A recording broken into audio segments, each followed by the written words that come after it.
Hi, welcome everyone. This is episode 3 of Avatar.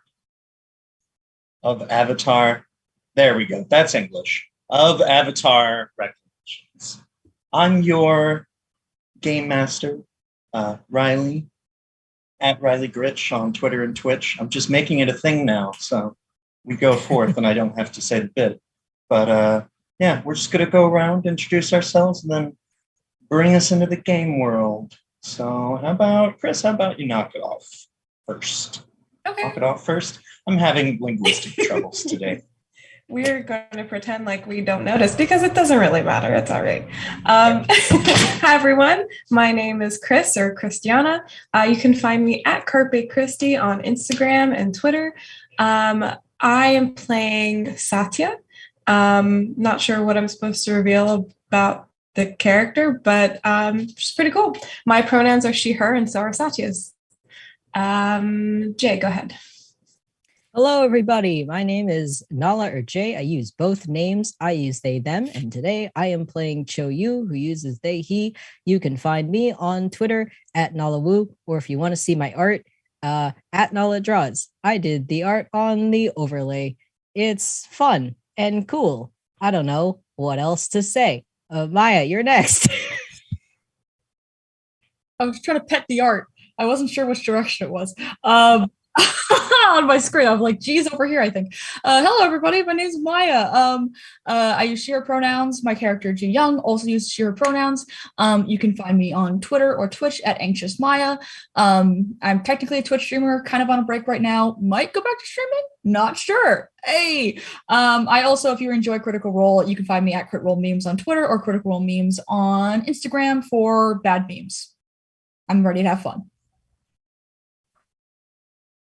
Oh, Alice. Nailed it. I forgot I was supposed to call somebody.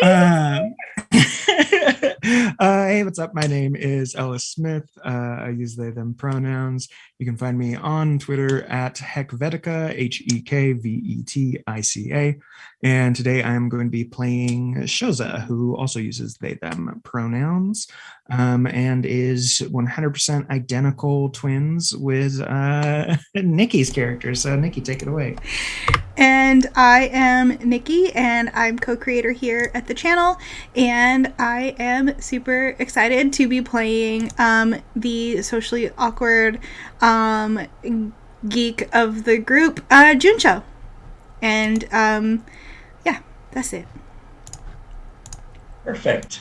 Everything in its place and a place for everything.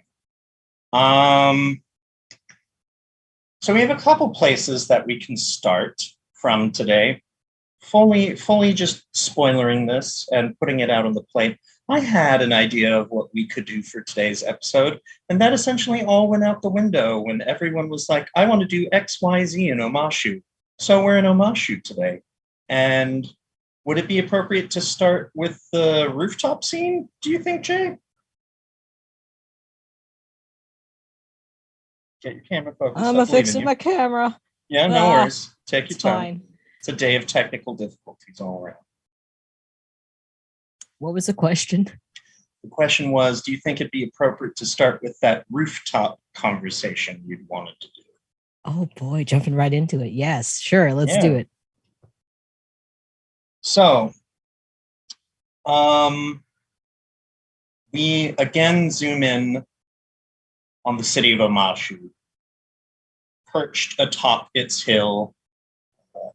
The carts are quiet now at this late hour, or rather quieter. It's less a great din of rock and metal moving up and sliding around than it is a quiet, almost river-like burbling in the distance. And at the highest point of Omashu,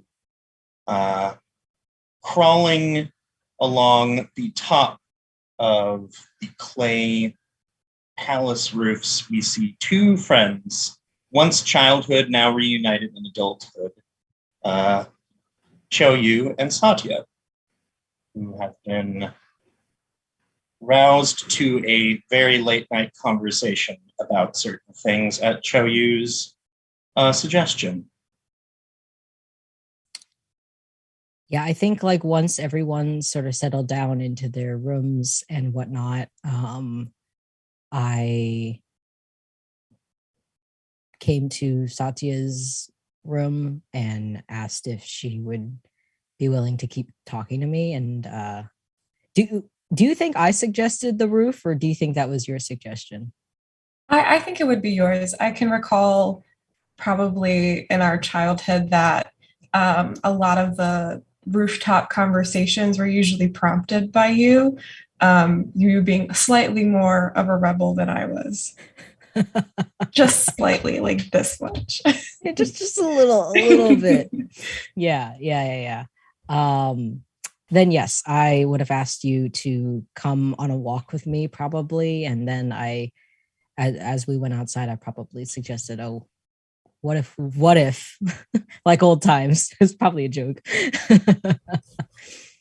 But I think like we sit down in the spot that we would meet up at night so many years ago, and I think we sit in silence for a little bit. And then Choyu finally says, if it's okay with you, I want to continue talking about what we were talking about earlier. Yeah, I mean, if we're going to be traveling and working together, I don't want any negative feelings between us. I don't know what you mean, negative feelings. I just miss you.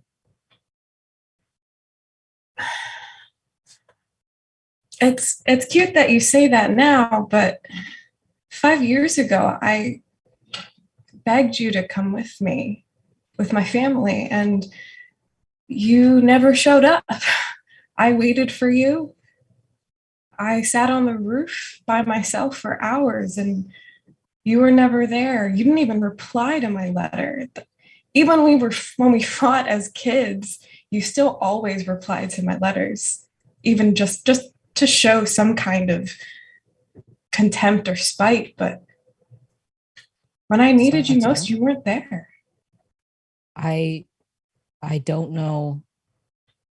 I honestly, Choyu looks completely shocked. I honestly don't know what you were talking about. I never got a letter. I didn't know you were leaving until you were gone.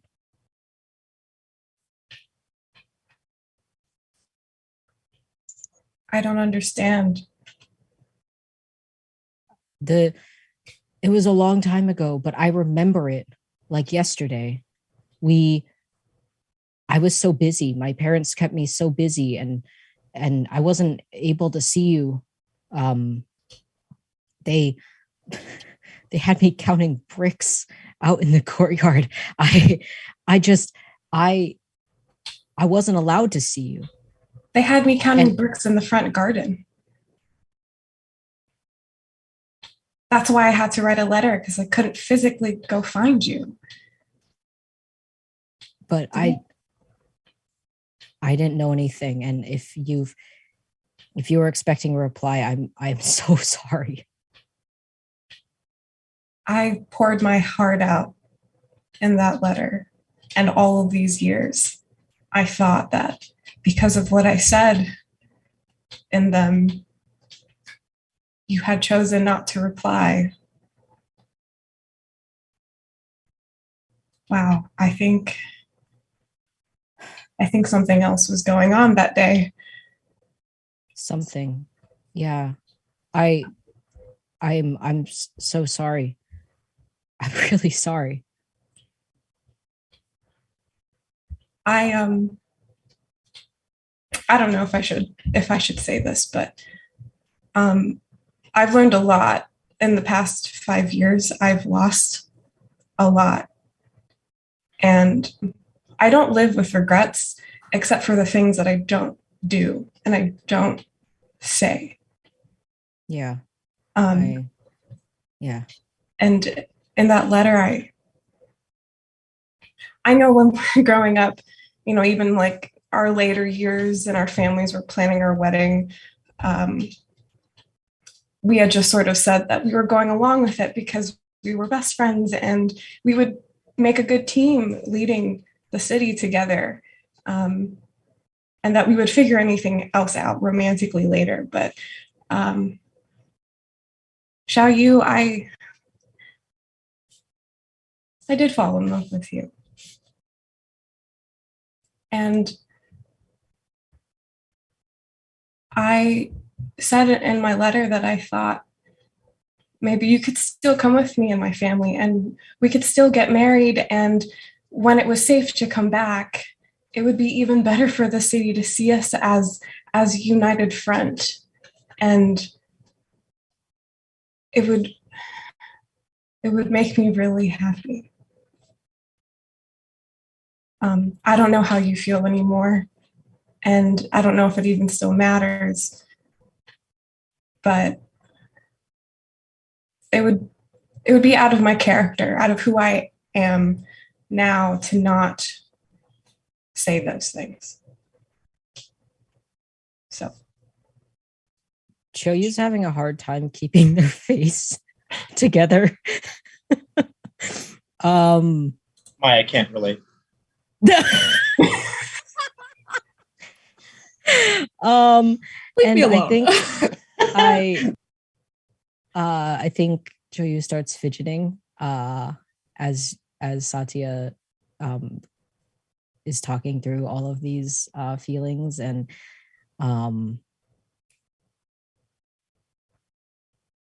I think Choyu had been sort of looking at Satya, and then they look out straight ahead, and as she keeps talking, because something inside them, they can't keep looking at her, but they lean in close, and Choyu says, I didn't think you felt that way about me, honestly. I had always assumed it I've made you uncomfortable. No, I can go. I just have a lot of feelings, I think, that I need to sort through.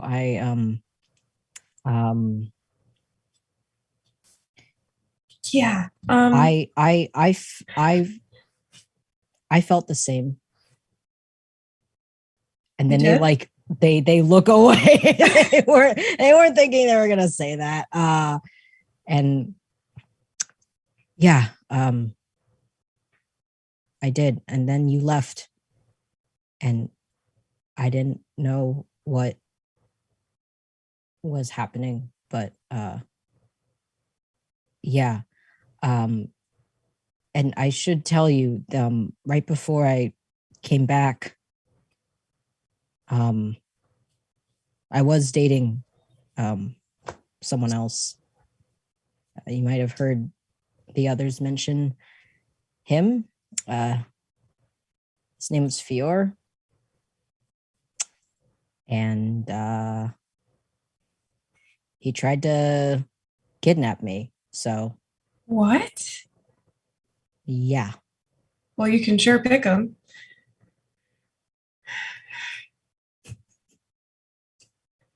What me, the player. What did you say? I said, well, you can sure pick them. Your first, maybe partner leaves without a word, and your second partner tries to kidnap you. So It's definitely a type. Oh no. And I think Choyu is just like, yeah, that's I've been kind of a mess lately, and I know that with all the time that's passed, I feel like I'm just a different person, a more cautious person. And I know, and I can tell that I think you've changed too, but if it means anything to you, I'd like to get to know you again. that is a relief to hear. Well, part of the new me is that I have love in my heart for more than one person. She doesn't know, but part of loving me is also loving G, and I don't know. She's just become a part of me that I couldn't give up for anyone. So I hope you can see in her what I see, and we're gonna get to spend some more time together soon. So maybe you can, but that's one of the biggest changes in me is that it's not that one person isn't enough, but she is me as well. So I think immediately upon Satya saying that, Shoyu just leans over and is like, you should tell her. I know. But there's a fear with that I didn't really have with you, because after this, whatever this is, we'll still have to be with each other, and it could be awkward. How about we agree we'll just deal with that when it comes? Yeah, okay. And Satya will just like she did when she was a child, just kind of fling her arms around Choyu's neck and just give them a big hug. I hug you too, and it just feels like waves of relief washing over me. Years of our separation, and we're back together, and it just at the same time feels like nothing has changed, while knowing everything has changed.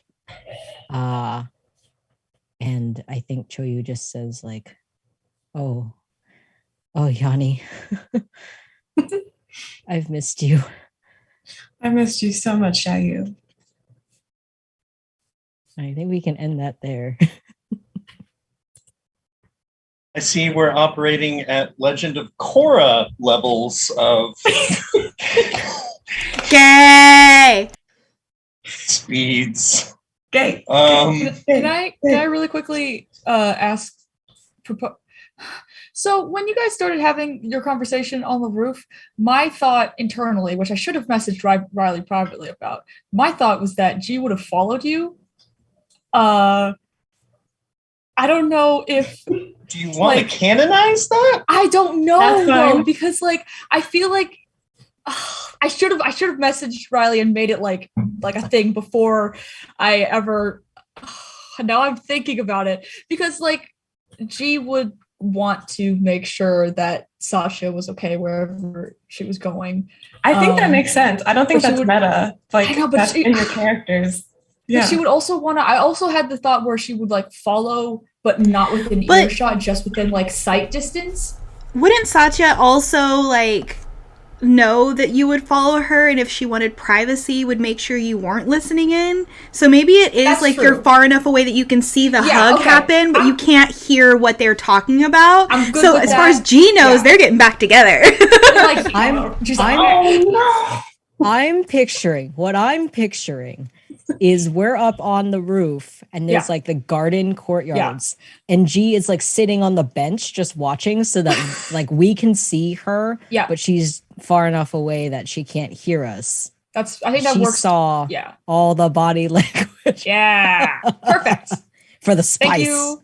Thanks, everybody. That's the perfect fix. I also do think that team. G would want to be present, because that's who her character is, but also so that's the perfect fix, because Cool. This is so spicy. Teamwork makes the dream work. And I do want to take a second to sort of talk about a feature of the RPG that we haven't really touched upon. We kind of talked about it a little, but I wanted to bring it, since we're kind of one of the first Avatar role plays out there, which is pretty cool with this system. One of the features that they really emphasize in the design of this game is the role play as a conversation, not just GM says what happens, players react, do go do go do go do. Like not that, but like what we just experienced. The moment of Jay asking Christiana, like, would you do it this way? Would it be done? And Maya weighing in as a player, being like, oh, now that that scene's like crystallized, like I would really put my character here, X, Y, and Z. Like, this is intentional play. Like, this is a part of the system and how this game is also supposed to be crafted. It's not just me up here being like, today we do. No, it is a conversation. So if any of y'all players ever wish to have moments like that, fear not, for it is built into the fabric of the being. And with that, we shall continue on to our next scene. Pulling back the camera, we see the roof. We see Ji Young not having heard that conversation in the garden, keeping a careful, watchful eye as their ward and Cho Yu tenderly embrace one another again. And the moon, low hanging in the sky, is replaced with a sun. It's inversion. And once again, we fly down towards that top of Omashu and into the customized bedroom of the twins. Junsho's like furiously writing a letter, crumpling it up, throwing it, trying again, and is like just kind of zoned into that situation. So, and Shoza is just standing over them, just looking down at what they're writing. Mm-hmm. Shoza, you're in my light. Oh. Shoza bends a bit of fire on their finger. There we go. How's that? I mean, that's one solution. Why are you talking to this person so much? Well, I'm like really bad at talking to people. I don't think you're bad at talking to people. You talk to me all the time. I can't get you to stop. Okay. I mean, like, you know how like other people besides you and like grandma and like mom, who's very patient. When I talk to them, they're kind of like not. They look like they're uncomfortable. Yeah. Yeah, so that's what I kind of upset this the mechanic, and I kind of insulted her. I didn't mean to, and then I also kind of triggered some trauma, and I'm trying to apologize because I want to be her friend. Did you try fighting her?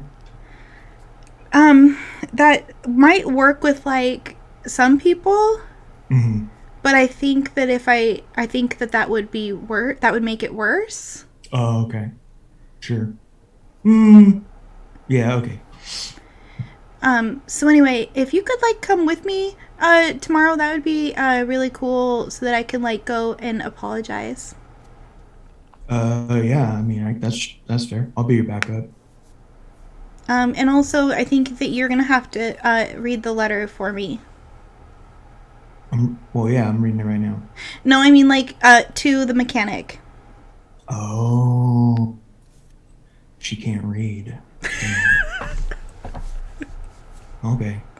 I mean, some people are like that. That's fine. Not everybody learns. It's not like a judgment thing. That's fine. I'm pretty sure she probably could. I just feel like it would be better if it was read out loud. Ooh, yeah, like a decree kind of thing. Yeah, like an apology decree. Okay, yeah. I can get behind that. Okay. Well, I'm going to let you finish this. I'm going to go see what I can do about Dumpling. I'm going to teach this turtle duck how to flex. It's going to happen. It's at this point where you get a knock on your door, and Kova opens it up, not with bending, but just literally opens the door. Excuse me, but you have a visitor. No. Okay. Who is it? opens the door wider and sort of ushers in Izuku. What? Hi? Sorry, am I being rude? Kind of. No, Oh, no, you're not being rude. We just weren't expecting you. oh. Can you give Okay. us a minute? Can you go, like, can Kova? Can you show her to a nice sitting area and shows it? And as she's saying this, she's shoving all of the drafts of her letters behind her. Can you show her to a sitting room and we'll meet her there in 2 minutes? Nods and motions for Izuku to come over to another area, that same reception area that you had been in the first time. Yeah. Okay. I'm gonna finish this letter and then I'm gonna give it to you, and then we're gonna go there, and then you're gonna read it to her. Okay. And then we'll find out why she's here. It just seems like a lot. She's very small, and it's like you're really into. Okay, I mean, no, that's cool. Yeah. She wants to learn how to make things. Do you want to learn how to make things? God, no. Exactly. I have to have friends other than you. I mean, no, I get it. I'm not trying to. It's fine. I'm gonna read your letter. I'm gonna read it as loud as I possibly can. Why are you so concerned with me having friends that could beat people up when, one, I have you for that, and two, I could do it myself? It's not like I'm not, okay. It's not like I'm not trying to make sure you get friends who beat people up. I just don't see the appeal of someone that scrawny. I'm just trying to understand what you see. She holds up her arm and points to how scrawny she is.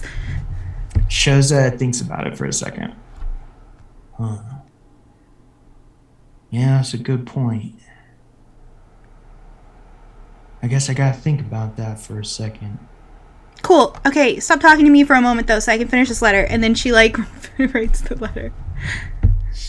And then, a minute later, hands it to you. Cool. Smooths her hair.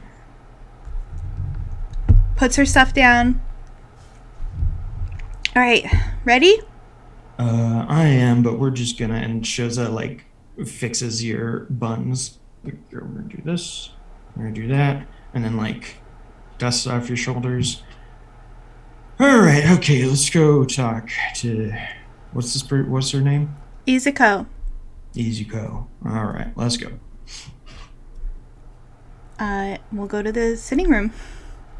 Yep, she's just sitting there, legs crossed, hands crossed on her crossed legs, just very crossed and awkwardly looking around, and sort of sees you and go, "Hi." Hi. Okay, so I wrote a letter, and Shoza's gonna read it. Oh. Go, Shoza. It's okay. Go, Shoza, go. Oh, all right, that's my cue. Hi, I'm Shoza, by the way. Oh, yeah, sorry, this is my sibling. We're twins. Okay, go. We're identical twins. Okay, hold really... on. So, dear Izuko, I am really sorry about all the things I did that hurt your feelings. I'm really bad at talking to people, and especially to people I want to be friends with. You seemed like a nice person with similar interests and experiences, and I was wrong about how I expressed that. The Fire Lord has ruined our lives too. Oh, okay, yeah. My twin and I, our dad is a military guy, that's true, and he wanted us to follow in his footsteps and fight for the Fire Lord's cause, a cause we didn't believe in. So we had to leave home and start a life of our own. Okay. I'm bad at talking to people. That's not true. And if you don't want to be my friend, at this point, Shoza looks Izuko straight in the eyes. You can see that Izuko has visibly shrunken down in their seat. I understand. If there's some way I can make it up to you, I would like to hear it and do my best to do whatever you need. Thank you, Junsho. And this whole time, Junsho's been looking at her feet like she is embarrassed and awkward. So, you're not firing me? Why would we fire you? What? Why would we fire you? The only letters I've ever had read to me are proclamations of termination. I thought you were upset with how I had handled things yesterday, but you had... You're apologizing? Yeah, I made you cry twice. I've only ever made Shoza cry twice in one day. No. I wasn't... You didn't make me cry. And she sort of just picks herself up a little bit. It was an overwhelming moment, and just got reminded of some stuff. I should be the one apologizing for my unprofessionalism, frankly, and that's partly why I wanted to come here. But did you say you wanted to be my friend? Yeah, also, like, I get overwhelmed all the time. Ask Shoza. It's true, she's always overwhelmed. It's a lot sometimes. I still don't understand how you're identical. It's a freckles. Okay. Well, thanks. I would like to inform you that your ship is completely repaired. Okay. Oh, that was fast. All right. Yeah, well, the schematics you gave us were incredibly helpful in speeding up that process. So, if you would like... And she very awkwardly reaches into her pocket and pulls out a scrunched piece of parchment that's been carefully folded up. She hands it to you. And then immediately falls at your feet, just like begging and just saying, please, any review would put our business on the map here. I just need, if you want to grade it at a 4-star, I'm okay with that. Even a 2 would be fine, just not a 1. We really need to up our customer service rating and make sure that our business doesn't, please, if you could just be, if that was, and she just starts babbling in like incoherently and has that like 3 slashes down the side of her head style thing. Junsho looks at Shoza because, like, she doesn't know how to deal with people who are overwhelmed, and Shoza does. And so she's just like, we could get, what if Shoyu did the review, because as the heir to all of this, their word is probably better than 2 twins from the Fire Nation who are basically pirates. Basically, yeah. And then she picks herself up and just sort of goes, is Shoyu the captain? Oh. Well, no, and neither are we. We don't really have a captain anymore. He was kind of a dick. Oh. Like literally or metaphorically? How would you, how would that work? Like, basically he tried to kidnap our friend? Oh. That's what happened to the ship. He broke all my stuff, and I'll never forgive him. Well, that stinks. Yeah, I guess if Shoyu is in charge, that would constitute, as the central reviewer, that I would need to get the review done by. So that would work. They're the ones who are paying you, and like I can write it. like I can write the review because like I know all the ins and outs of the ship because I built all the extras, and then we'll have show you sign it. Okay, that works. Thank you, and just bows deeply. And says, Can you get up? Can you get up now? Oh, sorry. It's fine. So yeah. Have you eaten yet? Yeah. Oh.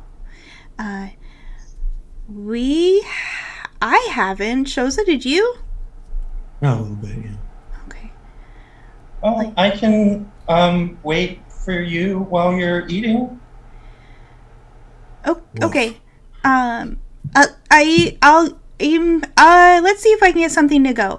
And Junsho's going to try to go to the kitchens and see if she can get like a meal, like something that she could carry with her, like one of those little, I don't know. Yeah, you just could something. grab like 2 bao. Yeah. Like a little bento box. Yeah. Yep. And then walk and eat at the same time towards the ship to check the work.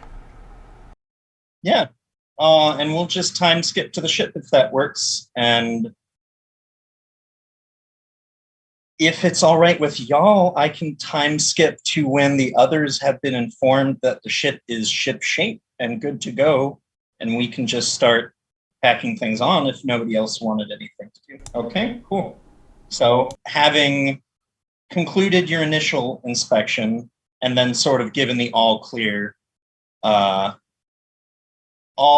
of the party and the crew is now here and loading the vessel.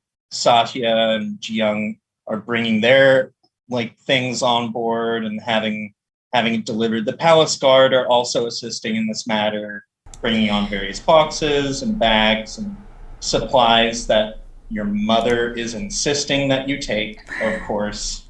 Like, and she's like, and that one is a crate of buns, and that one over there, well, we just kind of filled it up with seaweed salad. So you can probably dip into it whenever you wish. Those over there, that's the squid. So, well,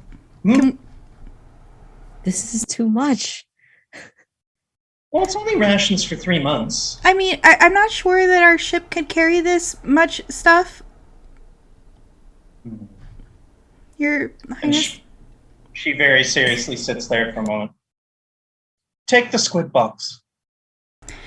Also, can we assume that at some point between when the ship was fixed and when they left, that Junsho has met with some like advisor or with the queen herself to discuss like all the particulars about this mission we're going on? Because like she's gonna ask all of the things. Yeah, Shoyu also would have asked. Yes. Yeah. A little meeting. It's not so much a mission as a series of here's some stuff that's wrong with the kingdom and needs a resolution. On the list is, of course, the poaching of the Shirshoos. That is something that has been looked into. She lists that as primarily being a problem in the southwestern portion near the coastline. There's also been reports to the north about disturbances in trade along the river. So that's another issue that's been blocking a lot of, as she explained, income to the city and resources and supplies for the citizens. So sort of a twofold issue of nobody's getting their dues. Commerce is not flowing 2 ways. Then there's also been reports of some folks needing help to get to a specific place in the east across the desert. So the guide services have sort of shut down in that area, and no one's really been around to reestablish routes across the desert that are safe, that avoid various hives and things like that. Did you have a question, Jay? Oh, I think if I'm assuming at least Junsho and Choyu were there during this breakdown. I think Choyu would have been like taking notes or whatever, and they would have asked their mom like which if any of them is the most prevalent or pressing at the moment. Well, herein lies the issue, right? They're all somewhat of an equal measure. In solitary, each of them would apply a pressure to me that I would in due time need to address. However, because they are all pressing at the same time, even alleviating one of them will constitute an overall net benefit, if that makes sense. There's also several other smaller things. We need a royal attendant at a festival. That could very well be you. I'm not certain if you would like to. What's the festival? Oh, it's a competition of strength and dexterity going on near the. What? Just saw Maya look up with great interest. Gotcha. A competition of strength and dexterity that's actually being undertaken near where the Cave of Two Lovers is, coincidentally enough.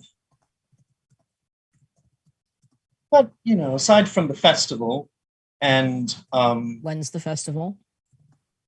Oh, it's an ongoing competition, I should say. Should be going for the next few months, I believe. They were aiming for the first of the year.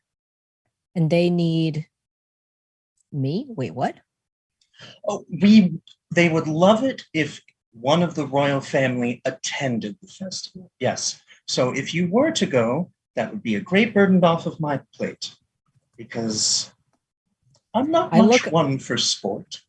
I look at Junsho next to me and I say, after we get some of this other stuff done, we can do the festival. I think Shodzu would like that, and G probably too.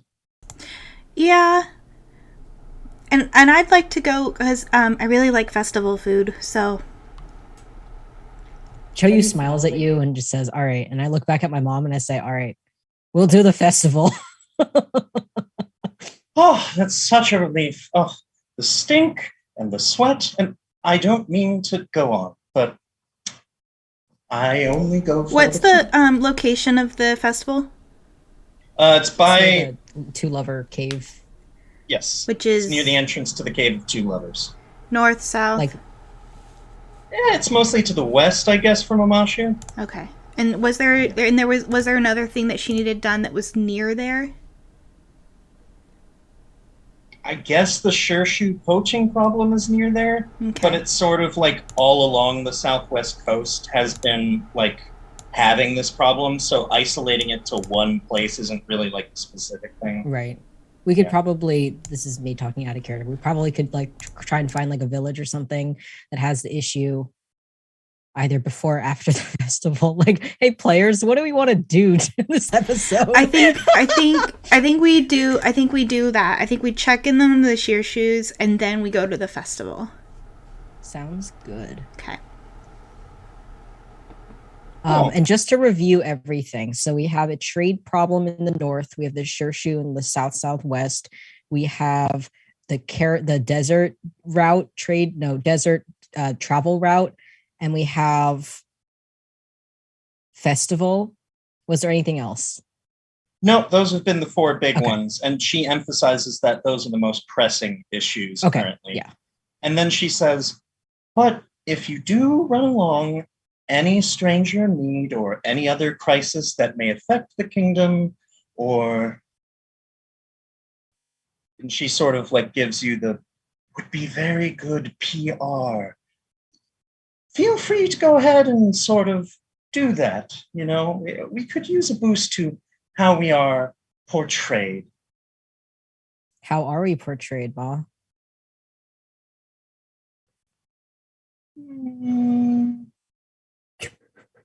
I would say that for the most part, the common folk do understand that we have been unable to address all of their concerns following the occupation.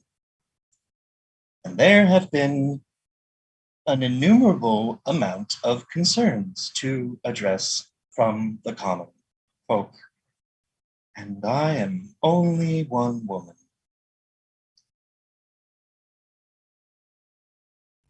She says, staring at me. Yep. Choyu's like their ears turn a little pink, Mhm. and they say nothing. Fair. They're looking anywhere but her, but they're nodding at like their list of stuff to do. Well, should we be on our Yes. way? That sounds like a perfect idea, June. Thank you.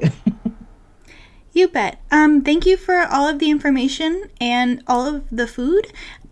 We super appreciate it, and this has been wonderful. And thank you. And then she bows to the queen. And she bows deeply and respectfully. Thank you. It has been a pleasure getting to know the friends of my dearest Choyu. And puts- Junsho kind of like stands up a little taller because like she's never like had someone be happy to meet her ever.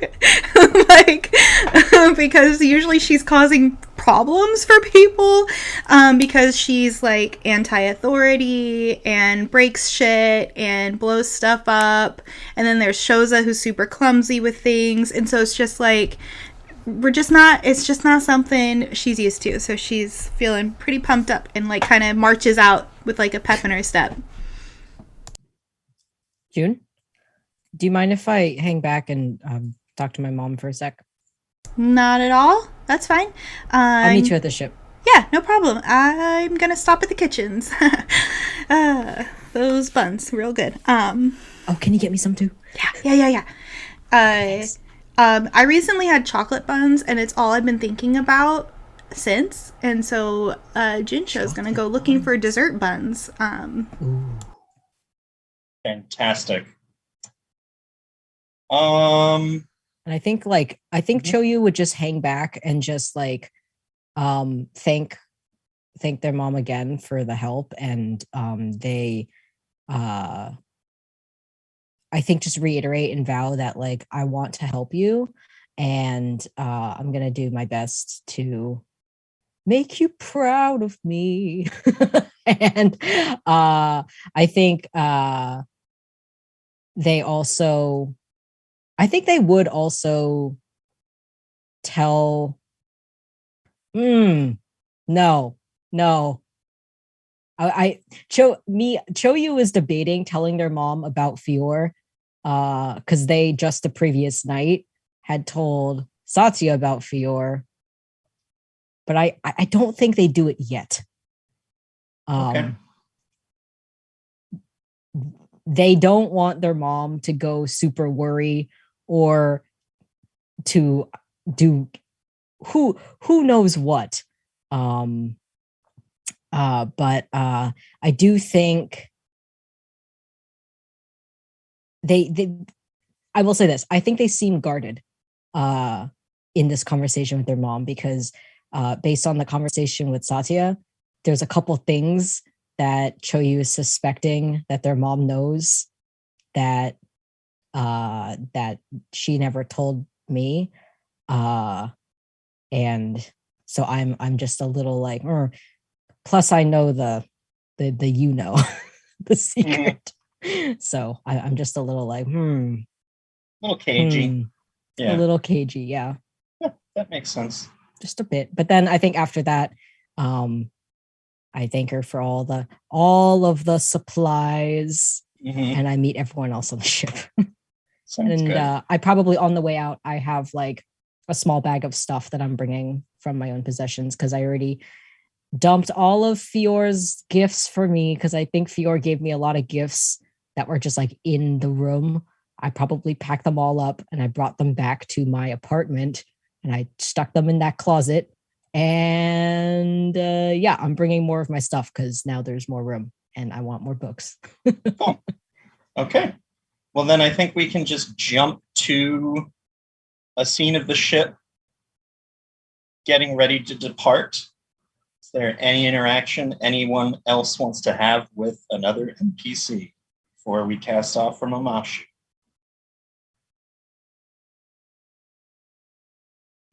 I think I think there's one moment with Kova and Pella showing up for this or whatever. and I just want there to be like a look, like an eye exchange between Yeah. Shoyu and them. Like, Yeah. I'm helping now. I'm helping. Yeah. Nikki, do you want to do anything with Izuko? I think, but like, it doesn't have to be a scene, but like before we like leave, she would give her the review that she wrote, and like it's very detailed. Like Junsho would write it, but then it's got like the royal seal of approval, and Shoyu signs it. And so like it's clear that Junsho is the one who wrote it, because it's very technical and in spec speech. And I would love it if there was like a part where like Shoyu like adds in like a PS like in layman's terms how great they were. Oh, yeah, they absolutely would. Like, I can imagine like Junsho like coming up to them like, hey, Five Brothers Construction wants a review. I wrote a thing. Can you sign it because your signature probably carries more weight? And Shoyu's like, oh yeah, sure. And reads everything that Junsho wrote. And then probably, you know what we probably do? Take a second piece, or on the back, Shoyu writes their own sort of addition to it. And then I do the fancy seal, red ink. Right. That's So what it sounds this like. is for you. I look forward to seeing you next time we're in Amashu, because I would really like to like show you some of the stuff I know how to do, and if that would be okay with you. Yeah, that'd be fine. Where are y'all headed next? We're gonna go to a festival. Oh, a festival. That sounds fun. Sort of just kicks dirt a little bit. She looks Invite at her. Shoyu and Satya and G, because she looks at them as authority figures now, and it's like Would you like to come? Yes. fantastic. So now we have an NPC on the ship coming with us. Yeah. What could go wrong? Yeah, nothing. It's fine. Nothing my mom has to worry about, right? Nothing at all. And as the ship takes off, now with Izuko in tow, oh, another rhyme. We see all of the assembled entourage for the Queen gathered as the airship rises slowly into the sky, and the Queen gives a bow and then a wave specifically to Choyu. And once more into the sky, we have our little crew airborne.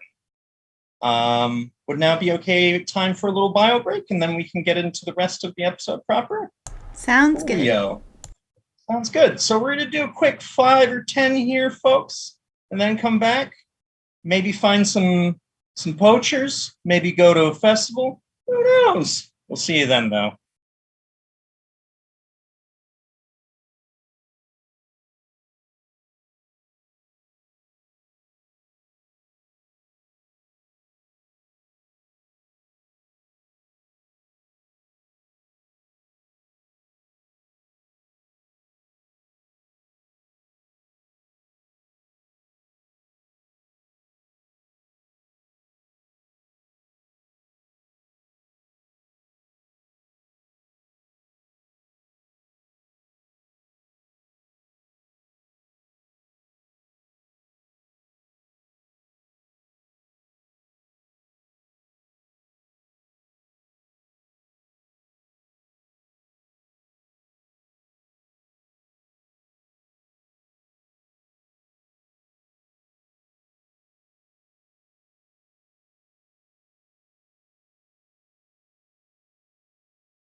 Hello. Sorry. Sorry. And with that, we're back.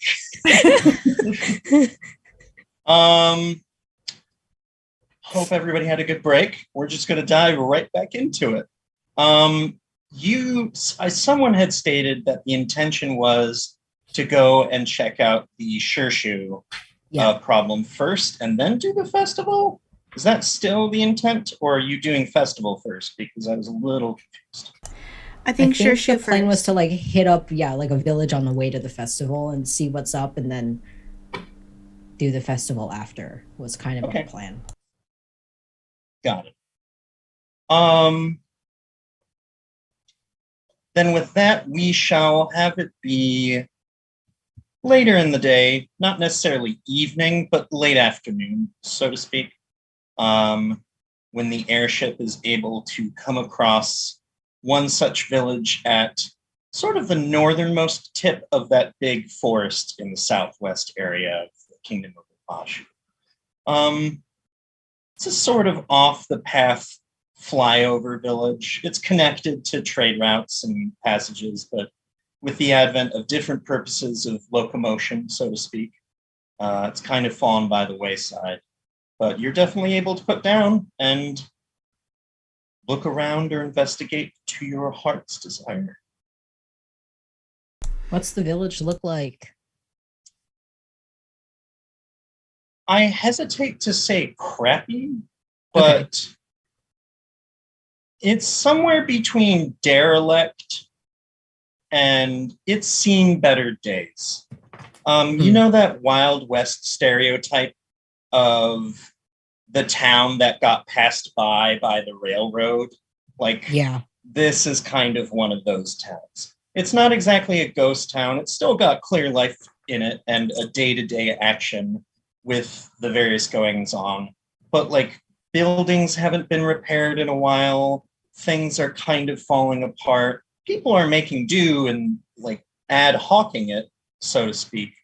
But the town itself is a little falling to pieces and neglected. Neglected might be the best word here. Did they react at all to this ship landing? They would react with the same sort of hesitancy and careful caution that a posse suddenly pulling up on the town.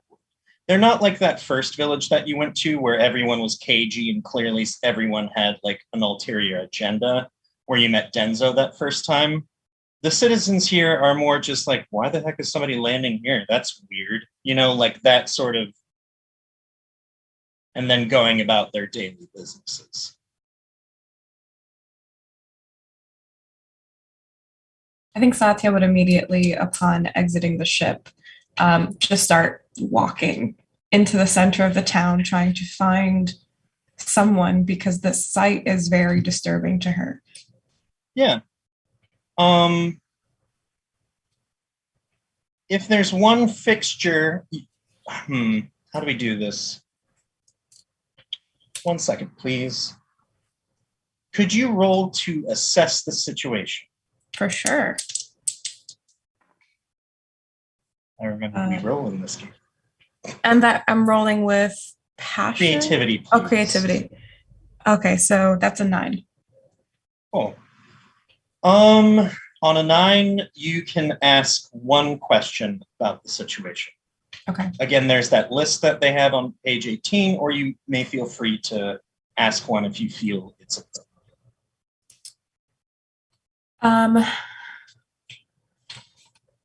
Who here looks to be in charge? Great question. You notice folks doing errands, carrying various things, going into shops. You see that there's a centralized square, and the town is sort of on a wheel spoke hub axis. Mm-hmm. And in the central square, there is a board, a community board, that clearly has a bunch of notes and things on it. And you see a woman walk up to that board and begin taking certain ones down and putting new ones up. So in terms of someone in charge, she looks the most adjacent. Okay. I will approach her. Excuse me.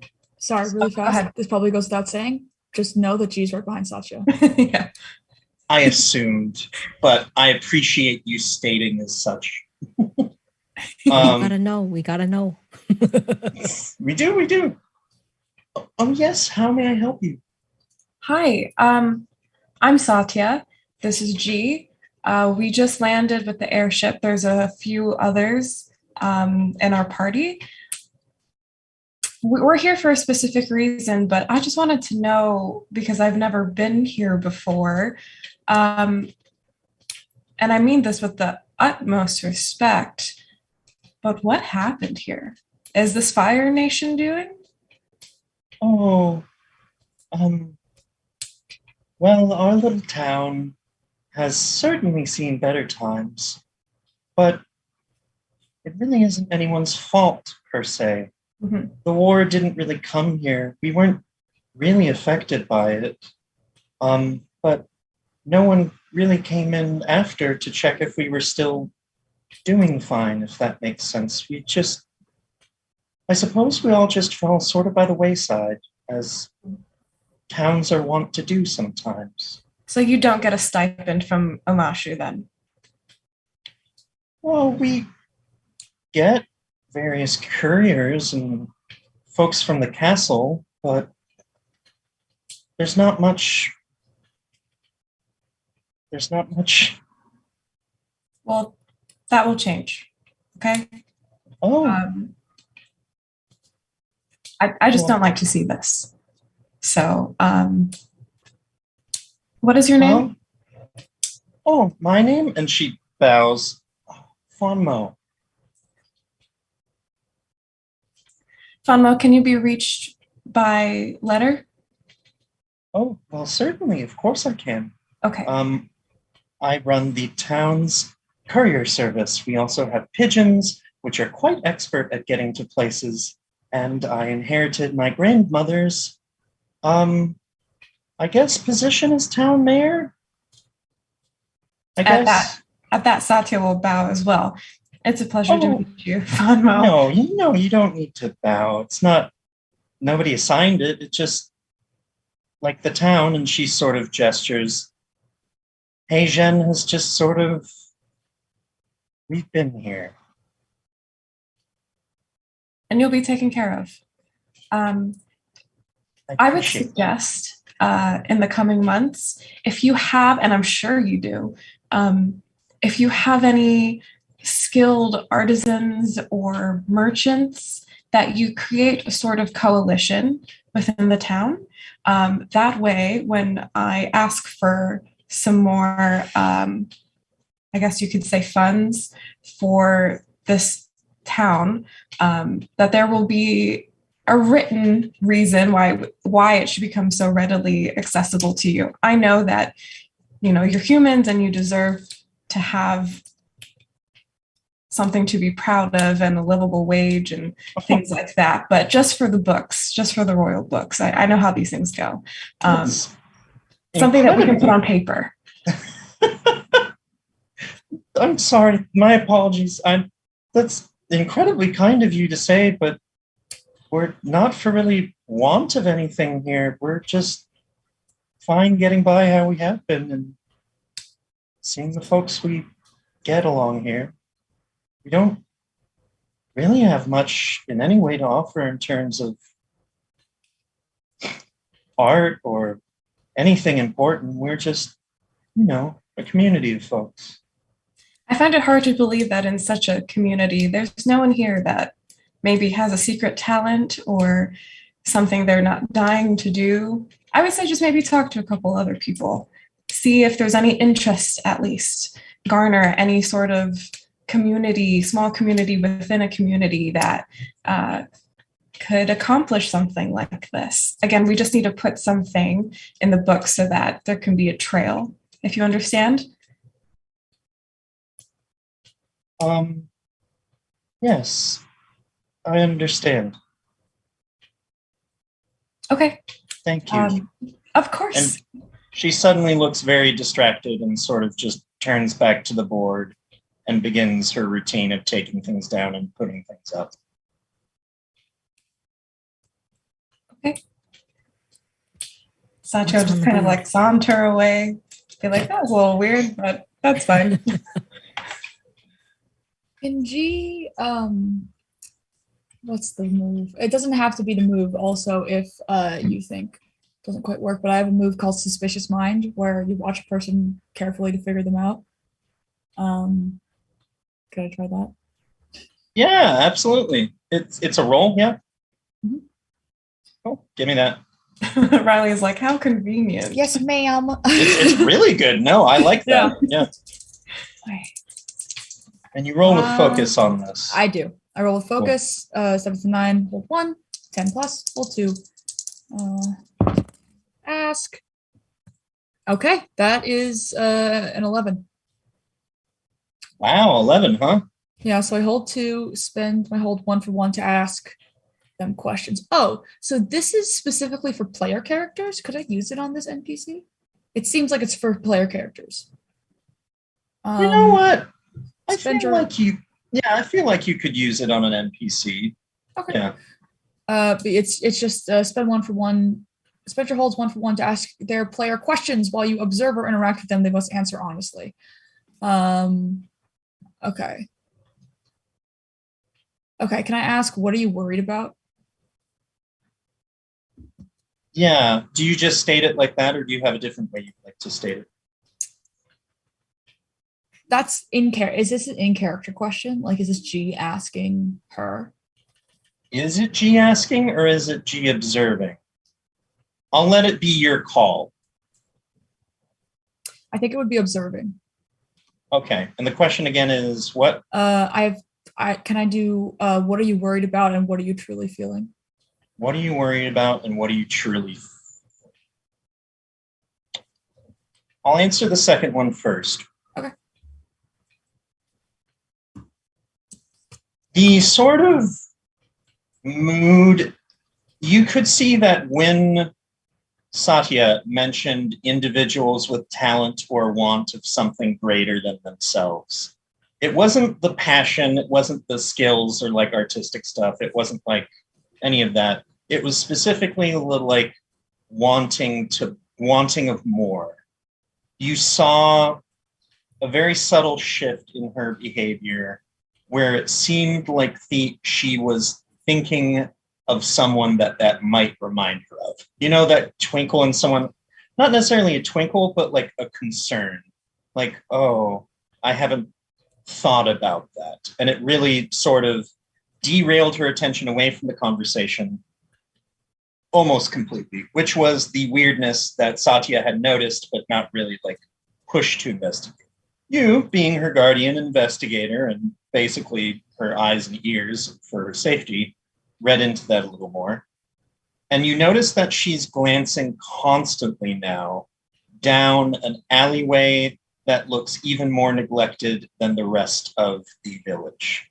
Like every so often as she's going up to the board, you can see her head turn and slightly flick towards that direction. And just like noting it, you can see why she would look at it. Out of all of these sort of wheel spokes in the hub, it's the darkest, it's the most unlit, it's the most like, you look at that alley and you're like, I wouldn't want to go down there. Why is she looking at it though? Like, why is that of concern? All right. Thank you. As I think as Satya is like done with the interaction, walking away, G like hangs back for a second to just sort of like watch all this happen. And then she's gonna quickly catch up with Satya and say, hey, when you said like people in want of more, she thought of someone in particular, and I think they're down that alley. Oh, is that awkwardness that I think so. Well, let's go. Right? Like if it's some sort of like concerning person, that's probably someone that we should check out, whether for good or for bad. Well, I mean, I feel safe with you, so we can just head down there.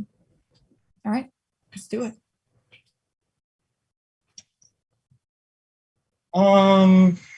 go down the dark alley that no one would want to go down. Let's go. Sure, yeah, why not? Why not?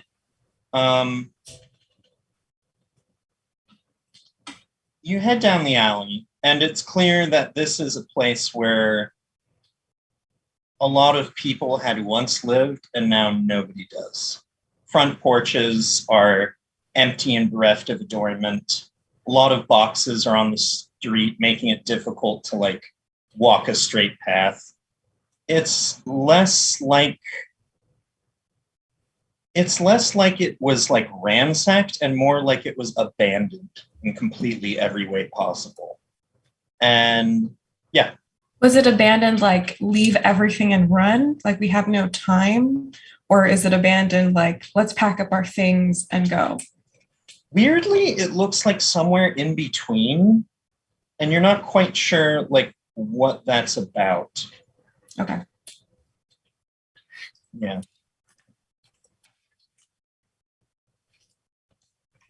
Go ahead. No, you first, please. I was just looking for like signs of life then. So like, do we smell anything? Is there smoke from a fire or sounds? If like assess the situation would fit in here, I think she's like looking around. Yeah, do you want to roll that? Sure. Cool.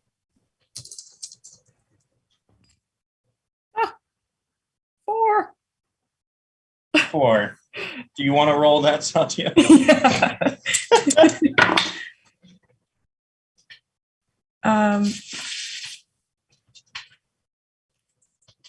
7. Okay, so if it's all right with you, we'll go with your question of are there signs of life here? Mm-hmm.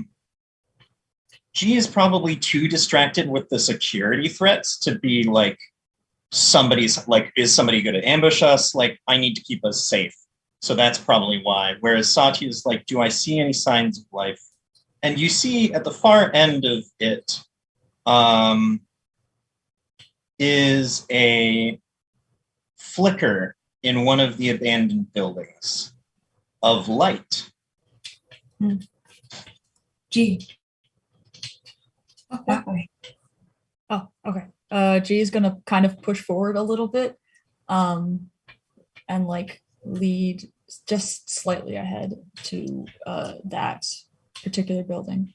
Like yeah, and you can see that the windows are all boarded up and broken.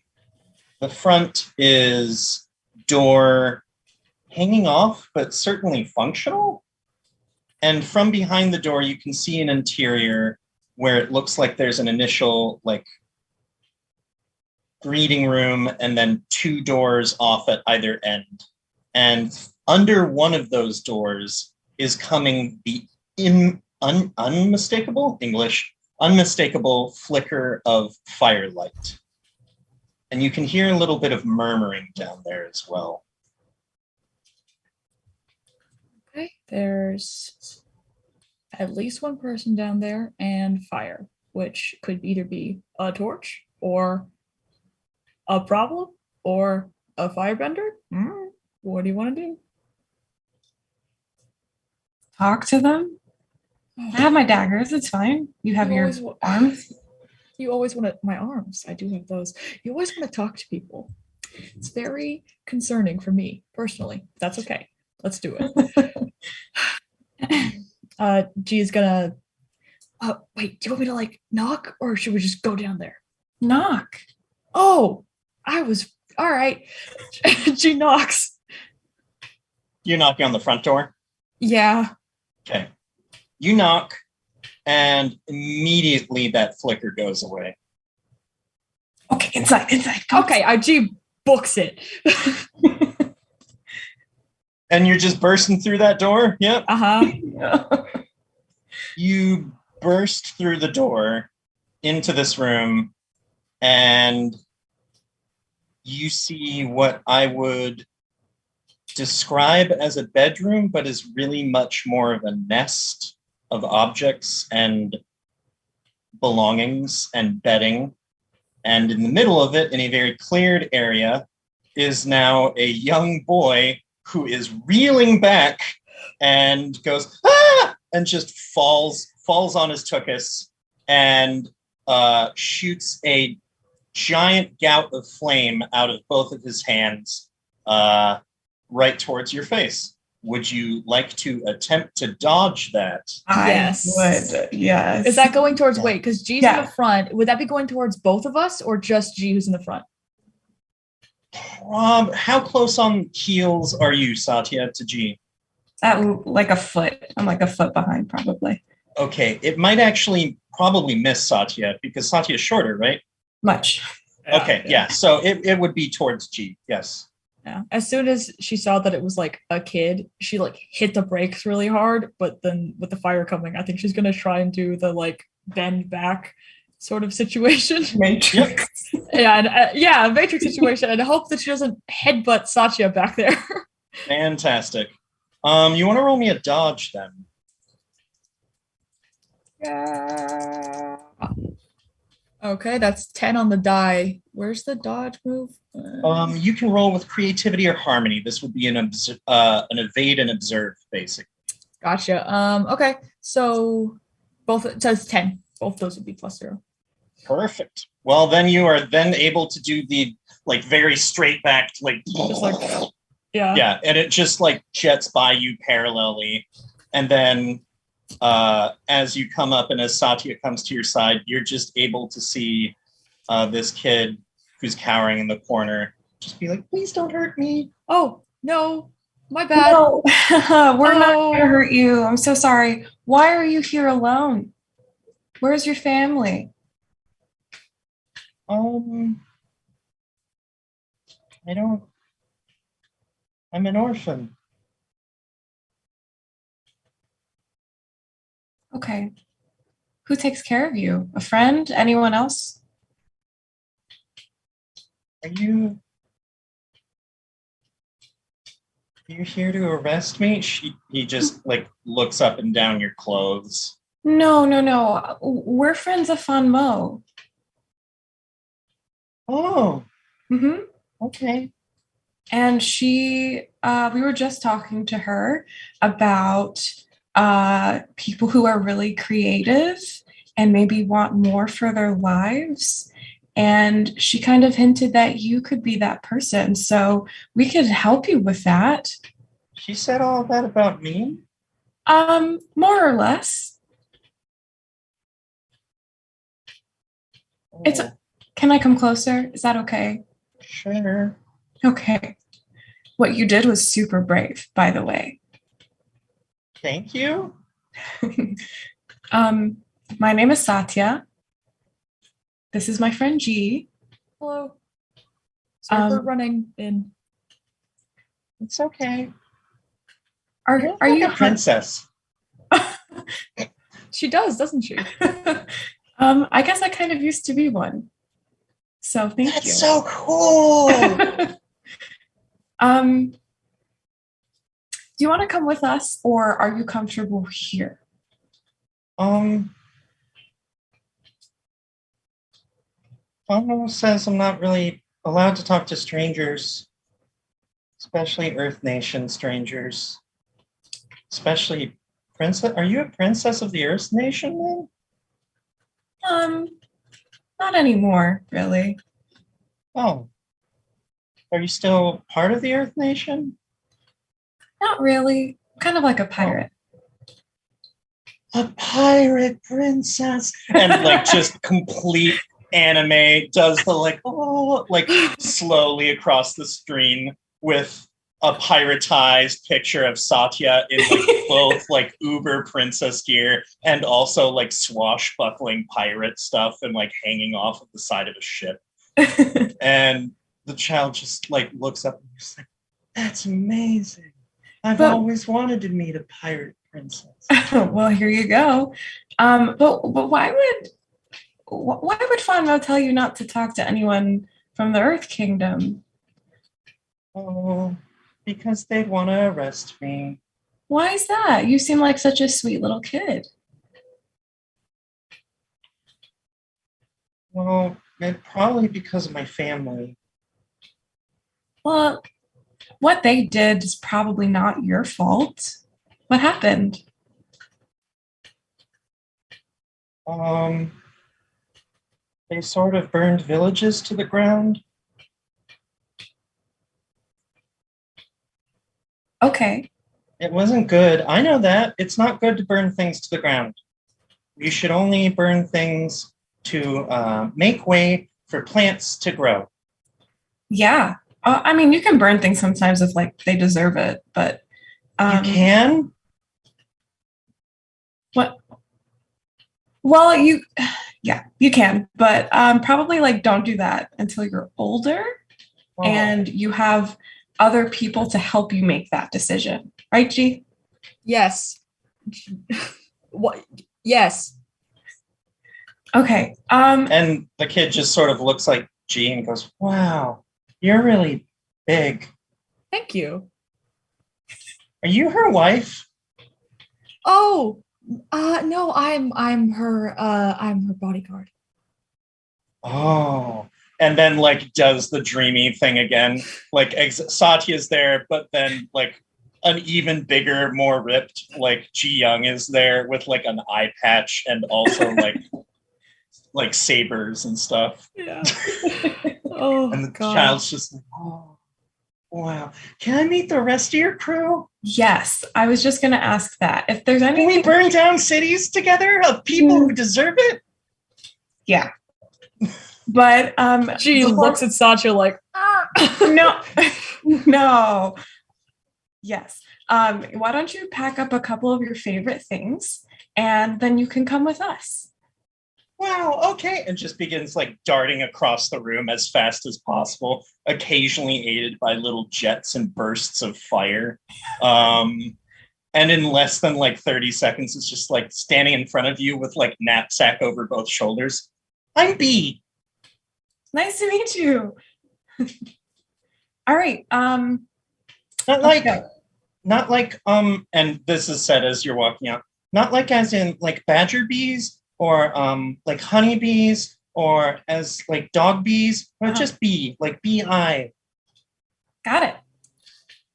Good to know. And Very it's nice great to name, meet you, B. Mm-hmm. Thanks. I made it myself. it was a great choice. Yeah.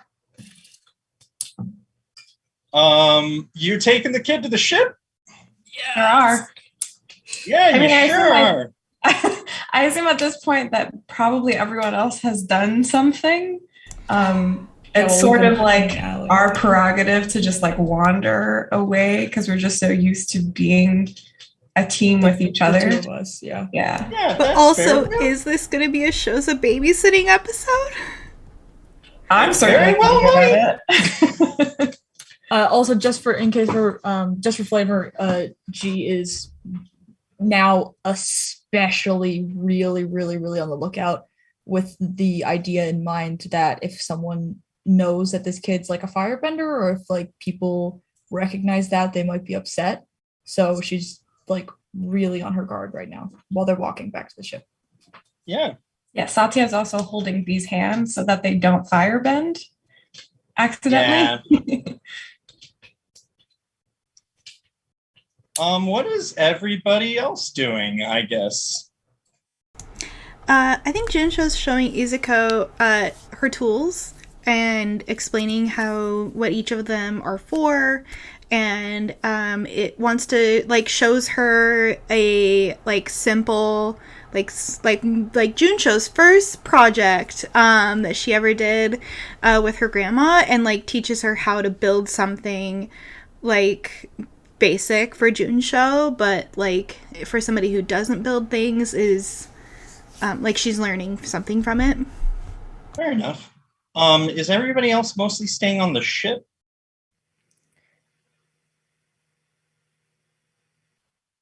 Shotze? There we go. Shoza. Yeah, Shoza probably would have wandered into town looking for food. Okay. What kind of food are you in the mood for? Whatever's in this town. That's fair. Towards the center of town, there's a noodle stand. Nice. Yeah, they would take a seat on, I'm guessing, a very, very small for them stool. Mhm. Hey, how's it going? Fine. Cool. Like the tone of your voice. Nice. Seems strong. Sure. So, if I wanted, like, I don't know, some noodles, you the guy to talk to? Yeah. All right. I want the biggest bowl that you can get me filled with noodles and broth. Okay. Just turns around. You see he stomps his right foot, slides it out, goes like this with both of his hands, and carves out of the ground a giant wooden bowl that he like levitates and then brings his hand, and then it just drops into it. And by that time, he's like wiping it out and wiping it down with a wet rag. And then he just pops open a little hatch, scoops in a big ladle, and begins just filling it with noodles and broth. And then after like 6 big swings of the ladle, he just tosses it in, claps it down, turns on point, and then sets it down in front of you. There. Okay, you know what you're about, and I appreciate that. Sure. And Shoza is just gonna go to town eating that giant bowl of noodles. Yeah, and it's helms deep in that bowl of hot nudes that Satya and Ji Young spot Shoza just scrunching down on it. Yeah. For like half a second, G gets distracted from the like keeping an eye out and goes, God, those look good. And then like tries to zero back into like the surroundings. Yeah. You notice something about the man at the noodle stand. You can see that he has his forearms no longer grow any hair and that they're covered in burn marks. And you see him look at the kid. G steps in between as best she can, as quickly as she can, but and then he looks directly at you. And then he just sort of turns and he's just sort of turns a sign at his station and he says, "Hey," to Shoza. Oh yeah. I got the thing. Hold on. And I just put the like coins on the thing. He takes the coins, slips them in his shirt pocket, and then I'm trying to usher Satya and them to move to keep going. Yep. I imagine they're still keeping going. He hasn't done anything or moved towards you, but he just turns and flips a sign to closed, and then starts packing everything up. You going somewhere? Yeah. Cool. Do you need this bowl back? Because you made it out of the ground, so. No. Okay, I'll take it to go, I guess. And shows it like it turns around. Oh, hey, G. Hi. Hey, how's it going? And then you immediately see the man look from Shoza to G to Shoza again. Just go. And then he just leaves. G watches him go, like, to make sure he's wherever he's going. He's like not looping around. He's just like going. You see that guy make this bowl? I did not. Like, I could make a bowl like this. This holds so much. You could make a bowl like that, or you couldn't? I couldn't. Couldn't. Yeah, I feel like you could if you really tried. Maybe. Oh. Is it good? Steph, it's pretty good. I think June would like this bowl. I'm going to bring this back to her. You guys find anything about the sure shoes? Not about the sure shoes, no. No, we found this kid. Hi. Who's this kid? Hey, how's it This is going? B. I'm Pete. They're from the Fire Nation, just like you. Are you a pirate too? I am a pirate, yeah.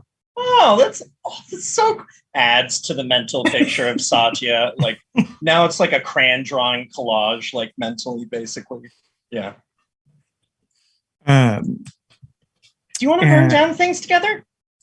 ooh. Not Like really. only bad people things. Oh yeah, I could burn down some bad people, I guess. I like to more like my thing is like punching and kicking and breaking stuff. I don't really like fire that much, to be honest. Oh, but fire's so cool. It's all right. You can talk to June about it on the ship. She likes fire. Okay. Cool. Who's June? June is my identical twin sister, and Shoza is going to pick B up with one hand and put him on their shoulders, and then just start walking towards the ship. Cool. And I think y'all will get back to the ship without any problem. And Izuko will have been like raptly just paying attention to every detail June has been saying, and then just politely interrupt and say, "Hey, they brought back somebody new." Oh, I mean that kind of, I think that kind of happens, right? Because like you're new, we brought you on the ship. But yeah. So anyway, push this right here, and then this will turn on, and it'll light up. Oh, okay. And then she does that, and then it does. And Junsho claps. She's so excited. Yeah, you got it. And then she turns to see the kid on Shoza's shoulders. Oh. And then B just quietly leans over and only to Shoja just says, "Wow, she really does look exactly like you." Shoza nods, just like not even aware that anyone would think otherwise. Yeah, it's the freckles. Sorry, This is where's B. Cho-Yu been all of this? I think I have been in the room, my room, just like probably actually trying to see, like, have I heard of this place? Like the town name, or like would I know where this is at all? Interesting question. Let me check something. Because, okay, so I was just messaging Riley about this. It doesn't make a lot of sense that Xiaolong would come with us just because my eelhound is huge. And There's room on the ship. well, yes, but when as a player, when I'm looking at like what actually having Xiaolong like mechanically does, it doesn't make a lot of sense because we have a ship to travel on. And so I also don't think Cho-Yu would want to bring Xiaolong, especially because we've established that eelhounds are a symbol of my royal status, and Cho-Yu's still trying to be on the DL about that. So what I was going to ask Riley, and I guess I'll ask publicly, is can I change one of my moves to this other one that actually would make a lot of sense for Cho-Yu to have, that lets me ask about a new inhabited location that I might know about? I can ask some questions if I roll good. What is the maneuver move technique, etc.? It's called Otter Penguins, Unagi, and Hot Springs. And it says, when you visit a new inhabited location you might know about, roll with Harmony. And then depending on how good I roll, I can ask some number of questions. And then PCs who interact with one of the answers clear 1 fatigue or mark growth. Okay. And then if I miss, I tell the GM what I expected to find here, and then the GM will tell me how this place is different from those expectations. Cool. Go ahead and roll then. Okay. Harmony is a 1. That's good with me. Ooh, okay, that's an 11. Oh, yeah. So I get to ask 2 questions. So I guess that's a growth for you, and also potentially a growth for Satya and Ji Young as well, I think. Well, I think depending on what I ask and depending what your answers are, if Okay. they interacted with those things, then people get growth. Yeah. Okay. So ask away. I get to ask 2 questions. I think I want to ask who's the most famous person here? And I want to ask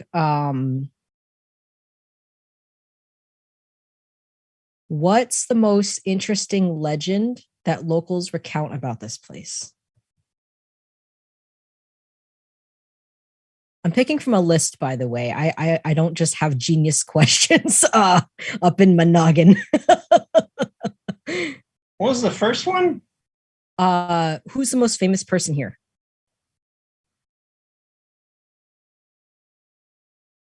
That in itself is an interesting question, and I can answer that in this way.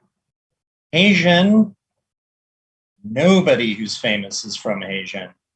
Okay. Heijin is like the town you pass by, like the quintessential town you pass by. Nobody's from there. Nobody goes there. It's like describing it as backwater is like not really like doing a service to backwater. It's like just, it's like might as well not have been on the map. You know, it's like there's incorporated counties and stuff, and this is unincorporated as heck. Like people live here, sure, but they don't have like dreams, goals, and aspirations. They live and die in Heijin, and that's life here, basically. So I guess could like famous, could that be interpreted as like this basically the same question that Satya had, like who's the most important person here then? Yeah, you know that there was, as with all villages under the kingdom's purview, a mayor who had been very old at the time of the beginning of the war and has just not been in contact with the central authority for the kingdom since then.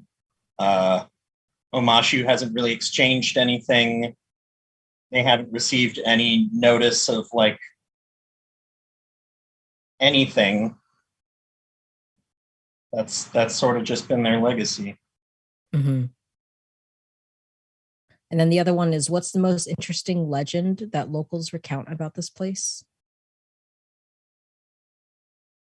The most interesting legend is probably of Heijin's foundation. Okay. Which is that a long time ago, before even Omashu was a city, there was a son of the Earth King who, foregoing his royal duty, decided to essentially go out and live in the world without purpose. Somewhat similar to the way that airbenders do, but more remote. He founded his own place on the banks of a quiet river, and there simply sought to be in and of himself. And by time, others would come across him, and some would stay.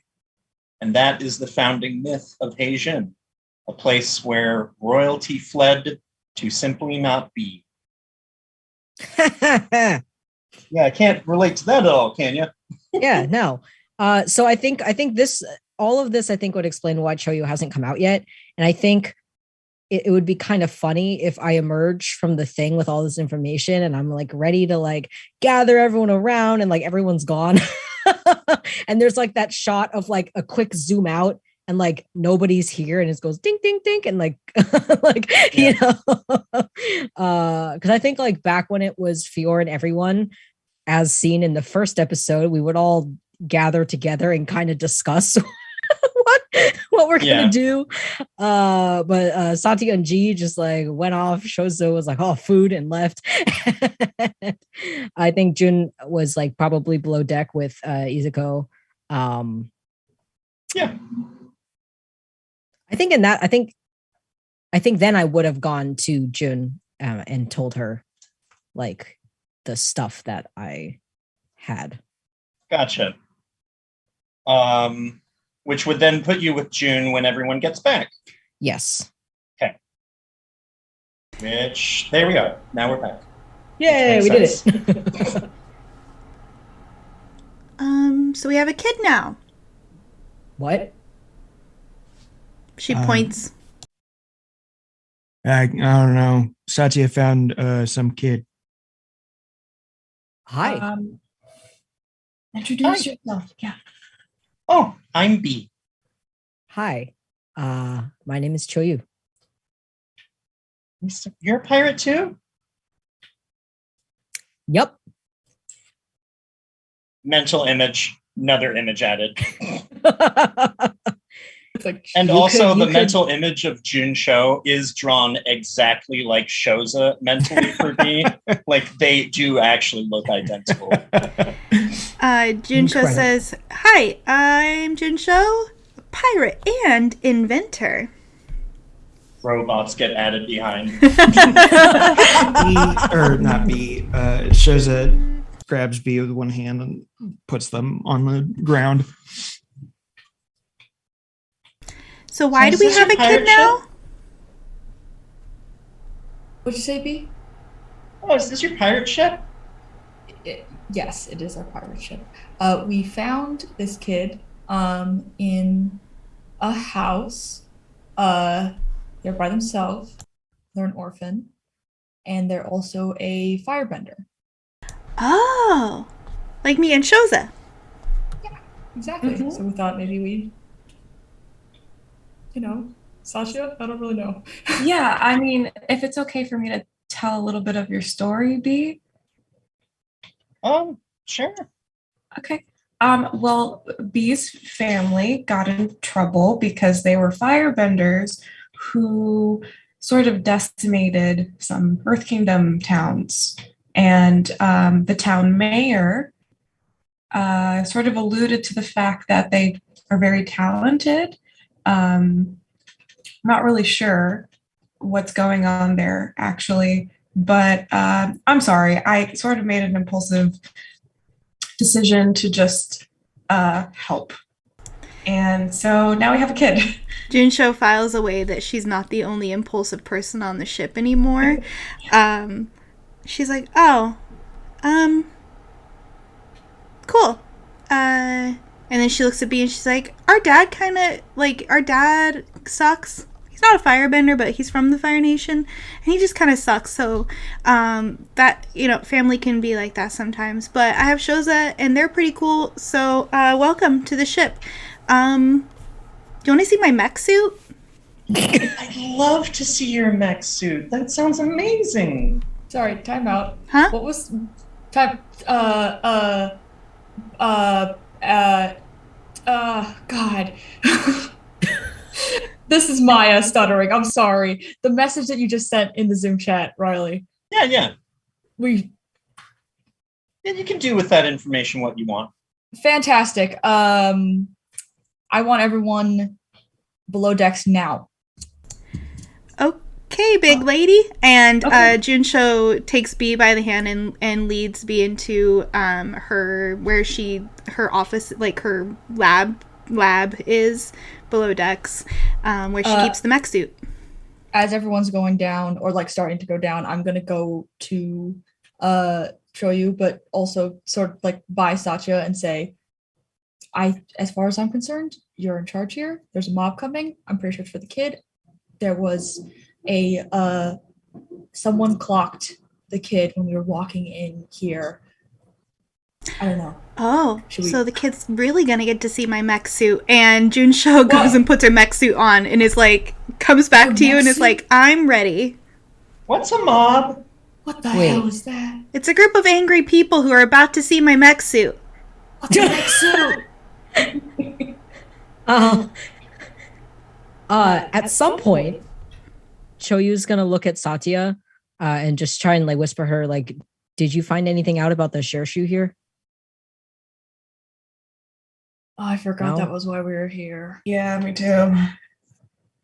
And Choyu mutters something under their breath that sounds like this is why we like talk as a group before we do stuff. But they don't say anything out loud, like, and they're not that annoyed. They're just like, oh boy.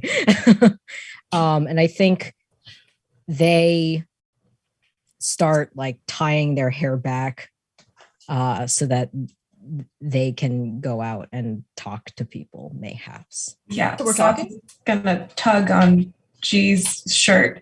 What do we do? What do you want me to do? She pulls out her daggers.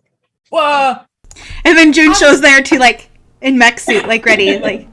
whoa. Wait, normally I'm the one asking you what we should do. What? Are we talking, Choyu? Is that what's happening?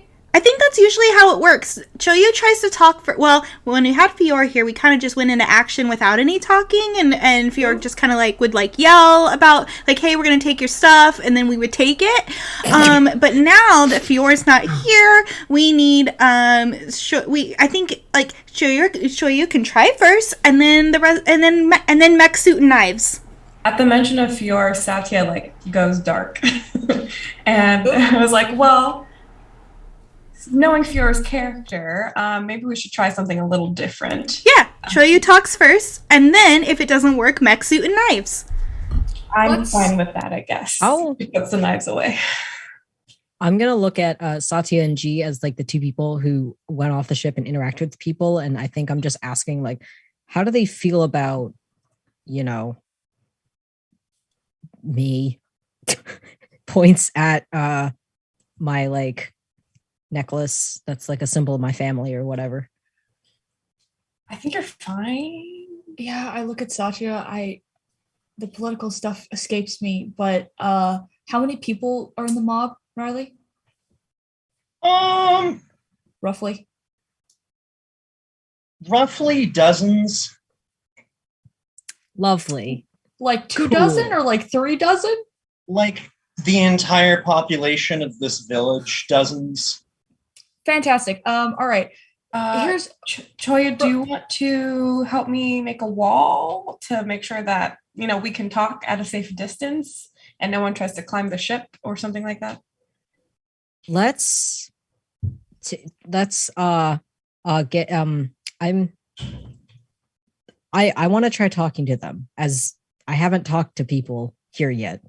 if it's at all helpful from a security perspective, I think talking to them is a great idea, but I also want every, like, especially the kid in the ship and someone who can pilot the ship ready to take off, like, fast.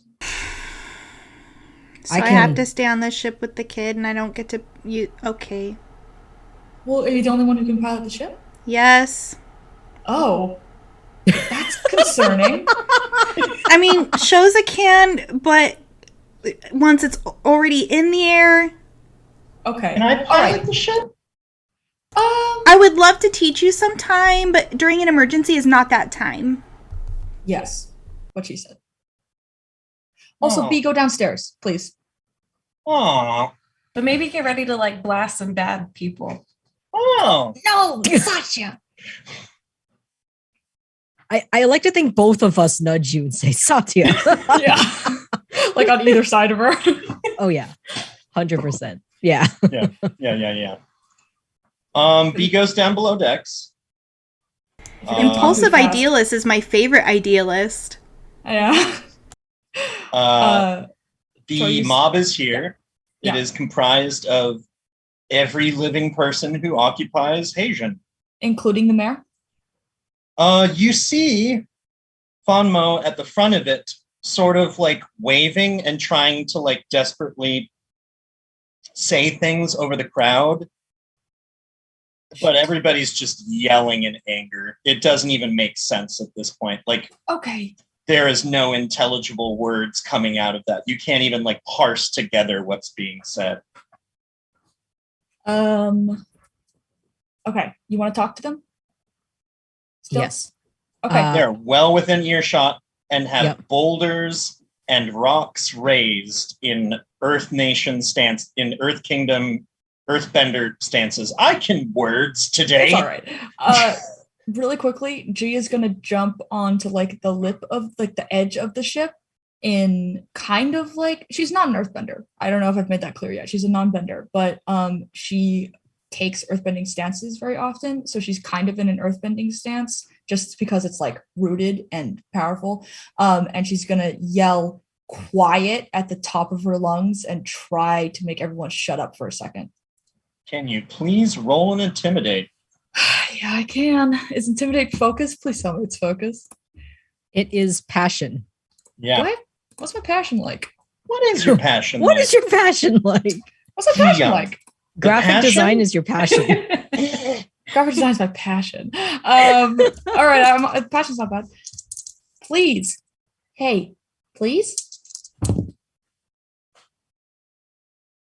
6. Yeah, that's a miss. No. You just say quiet, and No, like it's not. everyone just immediately starts, like it had been yelling at one another, Uh-oh. and now it's just yelling at you as they progress, and you just hear certain words begin to be lobbed out of the mob. Give, kid, down, tear 'em. Can I do something that possibly might shut them up, but also some sort of display of strength, because Satya was sort of giving me the vibes that they're not going to hate me if I reveal who I am. And I want to do something with the earth because they probably don't recognize me, but what? Yeah. What'd you say? What you gonna do with the earth? So is the ship floating and there's like a gangplank, or did we land on the ground? How would you have parked it, June Show, noted only person who pilots this vessel? What would we do without you? It's currently like on the ground because I assume are there docks here of some sort? No. Yeah, so it's a boat that can be on water, but then I've outfitted it to fly, and so right now it's just sitting on the ground. Cool. So there's that. I think there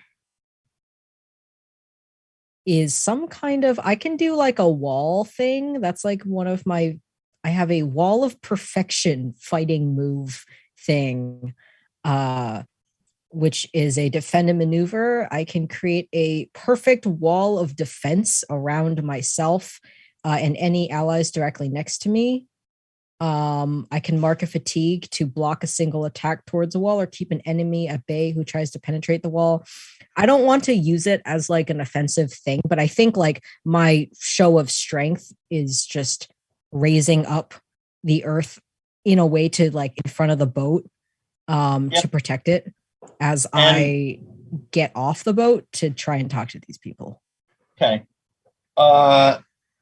If Choyu was getting off the boat, she tries to either stop them or go with them. Like that's like off the boat, like onto the ground. Yep. Yeah. Yep, she's following or trying to stop them. Okay. Mostly G's following. off the boat. Choyu's off the boat. A large ring of dirt is just sleeved the boat all around it, nice and oval to its shape. And everyone in the mob immediately sort of like partly lowers their rocks and boulders and definitely lowers their voices. Okay, cool. Because then Choyu is going to say, she said quiet. And She then smiles. everyone quietly stops eventually talking. When that occurs, the man who had sold Shows of Noodles Noodle man gets to the front of the house, gets to in front of the mob. I can words today. Puts himself in the front of the mob next to Fonmo and just said, "Give." Hi. Are you in charge here, sir? You don't know what you're meddling with. What's going on? Give us the kid. Who is he to you? He's a Fire Nation. Yeah. And I'm Well, an Earth Nation.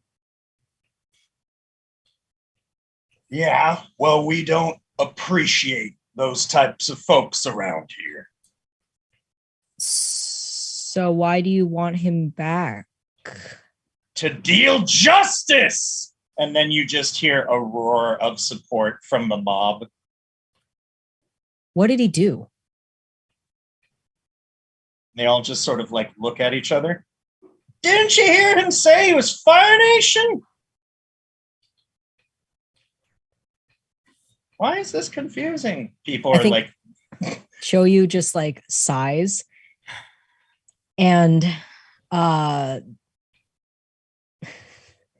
they're trying to figure out how to word this. Satya? yeah, Satya.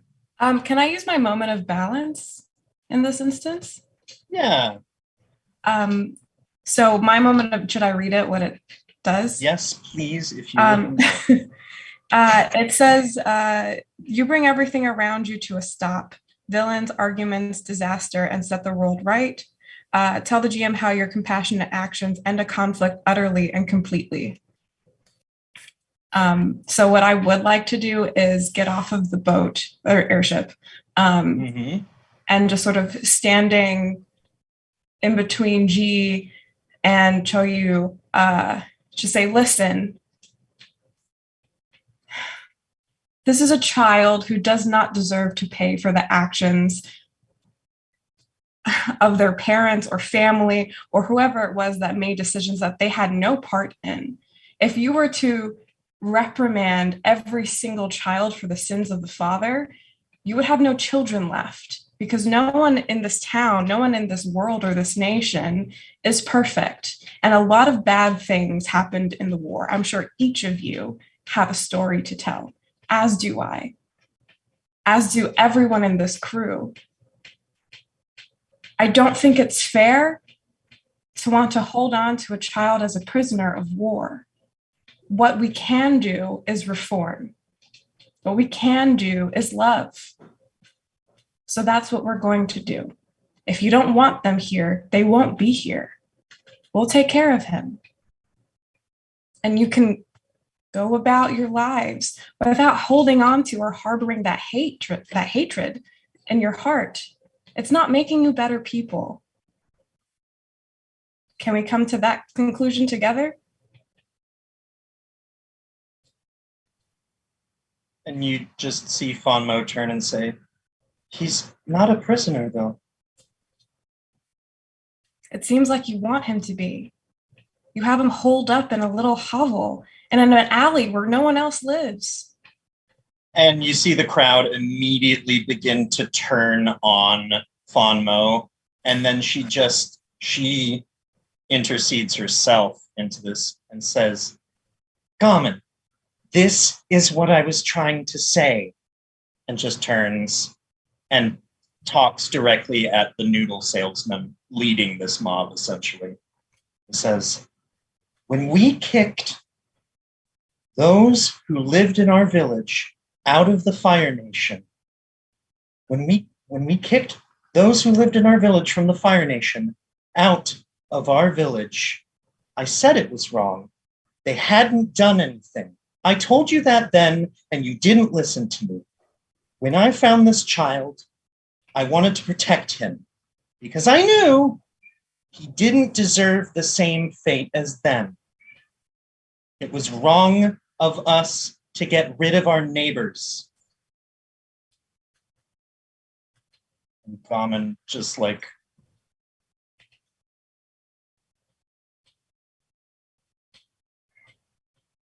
we were just scared. We heard the reports of Omashu having fallen. And we didn't want infiltrators who'd taken the royal family hostage to do the same to our village. Yeah, that laugh is warranted. It is a town nobody fucking cares about. But to them, it's home and everything. At the mention of taking people hostage, you just has a visible reaction to that. But they are also looking on in awe at Satya for having the words to talk. And they are just they're just there. And she will just continue shortly and say, I'll be honest with you. I'm part of the family that was taken hostage. And if I can find it in my heart to forgive, I think you can too. At that, the entire fucking town looks completely flummoxed and bewildered. And there's a lot of hushed conversation. Eventually, Choyu is debating, saying adding to that, but they don't. Gammon eventually walks forward next to Funmo and just says, "Do you understand why we did it?" Yes. I can understand why. But I think you just need to ask yourself, what example do you want to set for your children? You have the chance and the choice to make a choice to make the future better. Don't you want to take that? And they offer him like a small smile.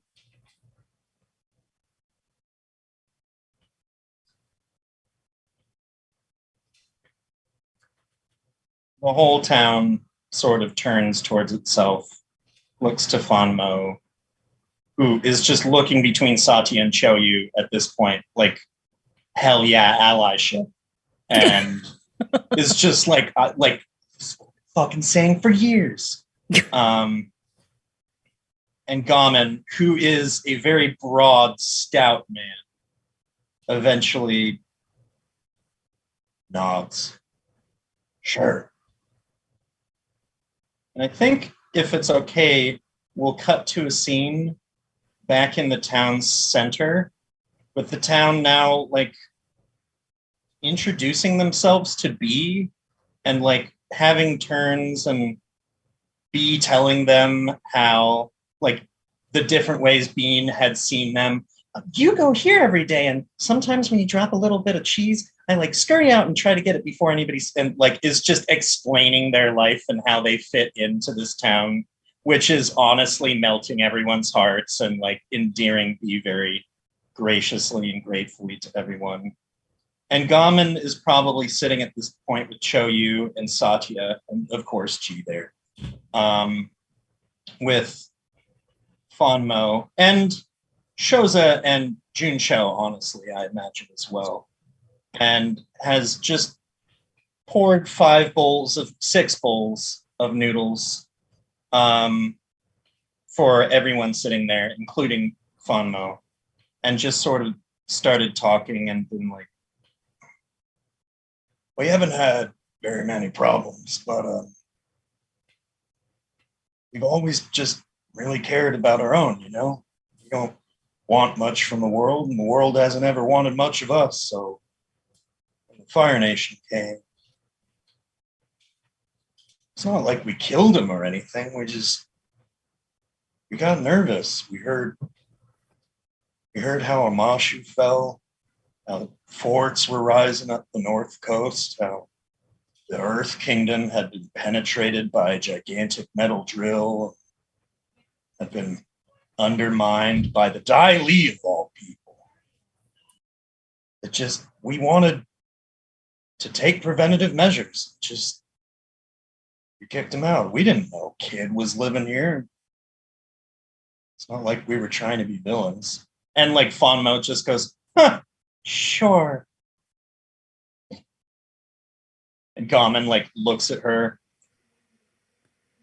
I think at some point during like this whole like meet and greet in the town or whatever, Choyu would have brought him to meet Junsho and Shodze and to also say like, and I think at this point they would have revealed themselves and also just said like, these are two of my like closest friends who are also from the Fire Nation. So if like I can do this, you can do this too, kind of thing. Yeah. And he would also be serving Shoza and Junsho, now like both fully knowing who they are here as well. Shoza, do you still have your gigantic bowl by any chance? Oh yeah, 100%. Oh yeah, he'd fill that sucker up. Nice. Yeah, Shoza would just go to town on that.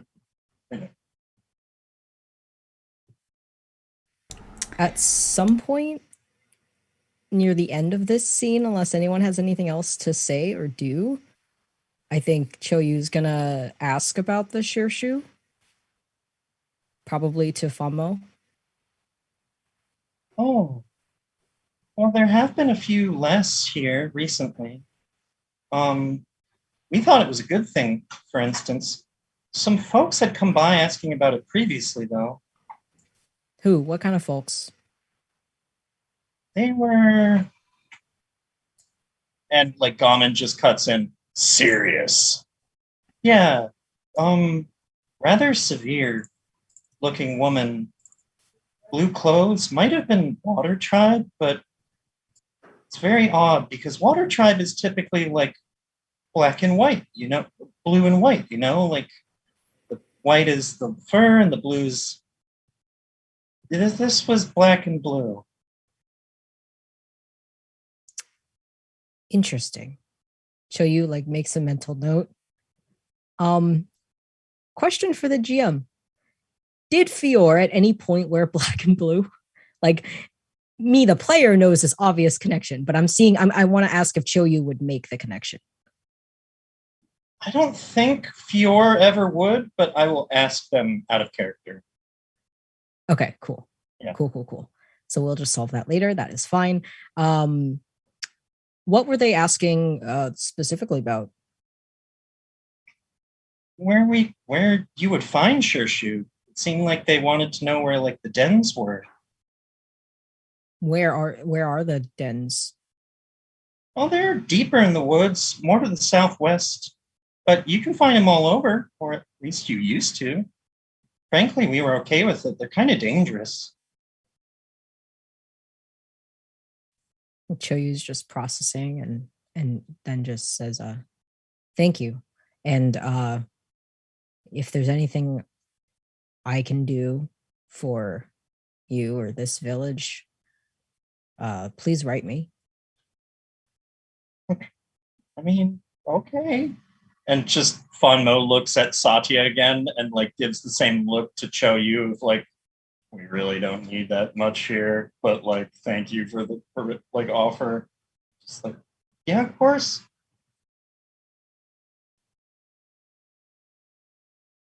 And I think they would just like move away as the conversation ends and talk to some of the other people in the town and interact. Yeah. Be the face. Yeah. Does anyone else have something they want to do in Haitian? Super small and mostly for flavor.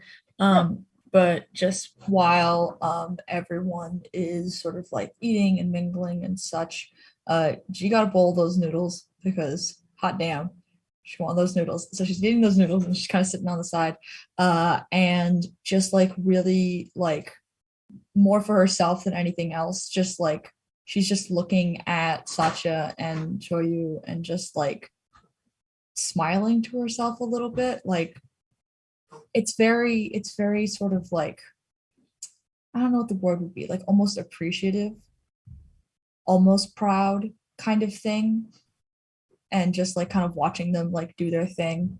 And it's like it could be like from someone looking at her would think, oh, she's doing the bodyguard thing of like making sure that they're like where they are and such, but it's more of a, it's for her, it's more of like a appreciative sort of thing.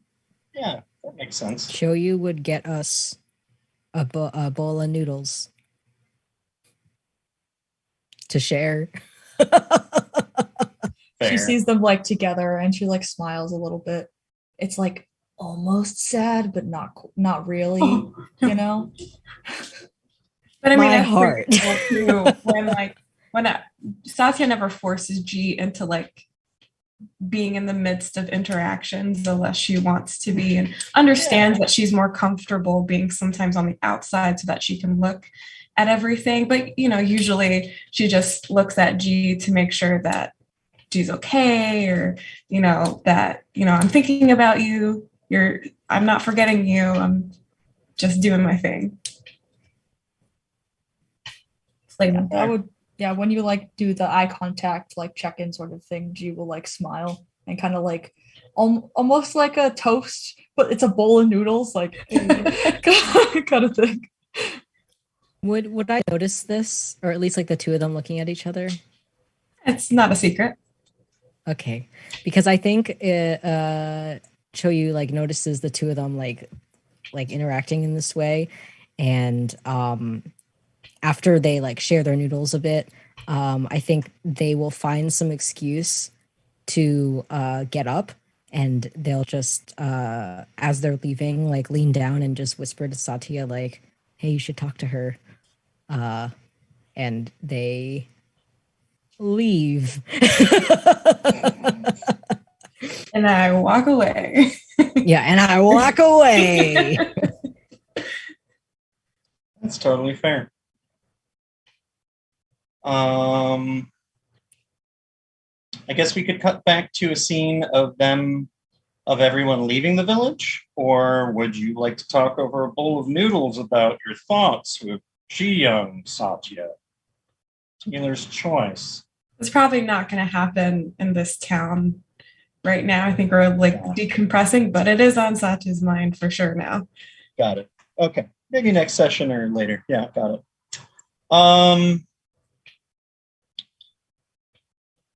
Going back to the ship, part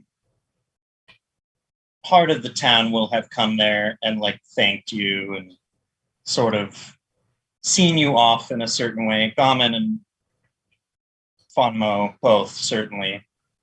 And B would be there as well. Now, a little better dressed from hand-me-downs that folks had given him, and now wearing traditional Earth Kingdom garb, and properly washed and dressed, and like a comb run through his hair several times. And he just says, "Do I have to stay here? I want to be a pirate like you guys." Pirating is for adults. When you get older, we'll come back, maybe, and you can join our crew. You can join another crew. And while this very sincere interchange is happening in the foreground, in the background, like Fonmo just kind of like sidles up to Shoza. Are you guys like really actually pirates? Mm? Oh yeah. Mm-hmm. Oh. And then like Fonmo slowly sidles away as like Ji-young is explaining things again. I'm like bent over. I'm like, I got my hands on my knees. I'm like down at their level. Short like people. Yeah. It's literally that meme, but she doesn't know any better. Yeah. Fair. And then Fonmo will have come back into the picture and just sort of puts a hand on B's upper back and says, "Don't worry, we're going to take care of you now, and we're going to make sure that we can get you some sort of mentor to teach you how to firebend." B's like, "Really?" And just like heel clicks Yahoos, like starts running little circles. Yeah. And then Fonmo very genuinely like turns to all of you and just says, after a deep bow, "Thank you. I don't know particularly why you decided to stop here, but I hope wherever your journey leads you, you can affect the ones you come in contact with as much as you can ourselves. Thank you." And she looks specifically at Gammon. We really needed to hear that, some of us more than others. Choyu will just do a small bow back. Probably has like a hand over their chest to do so, and just nods. I don't think they have anything to say in this moment. Yeah, no problem. Does anyone have any further business to conclude in Haitian? Then we shall have the ship taking off. And Izuko, probably as they're like coming up into the clouds proper, sort of comes up to where Junsho is standing and just quietly asks, "That didn't seem like a very interesting festival." Oh, I'm not meaning to be offensive, but that wasn't a festival. I thought we were going there first. No, we were supposed to be like investigating some like poaching of Shirshu or something like that, and so that's we were stopping here to try to do that, and then this happened. Oh, are we going to the festival next? I sure hope so. Yeah. Okay. Will you teach me how to fly this, maybe one day? That would be a really good idea, because, we need more than just me to be able to do that. Yes, let's do that. Let's do that now. Come on. Oh, that kid was giving me some pointers earlier when we were below decks. The child who I've never taught to fly this thing. Yeah, evidently they know how to fly airships. What? And I think on that we'll end the episode.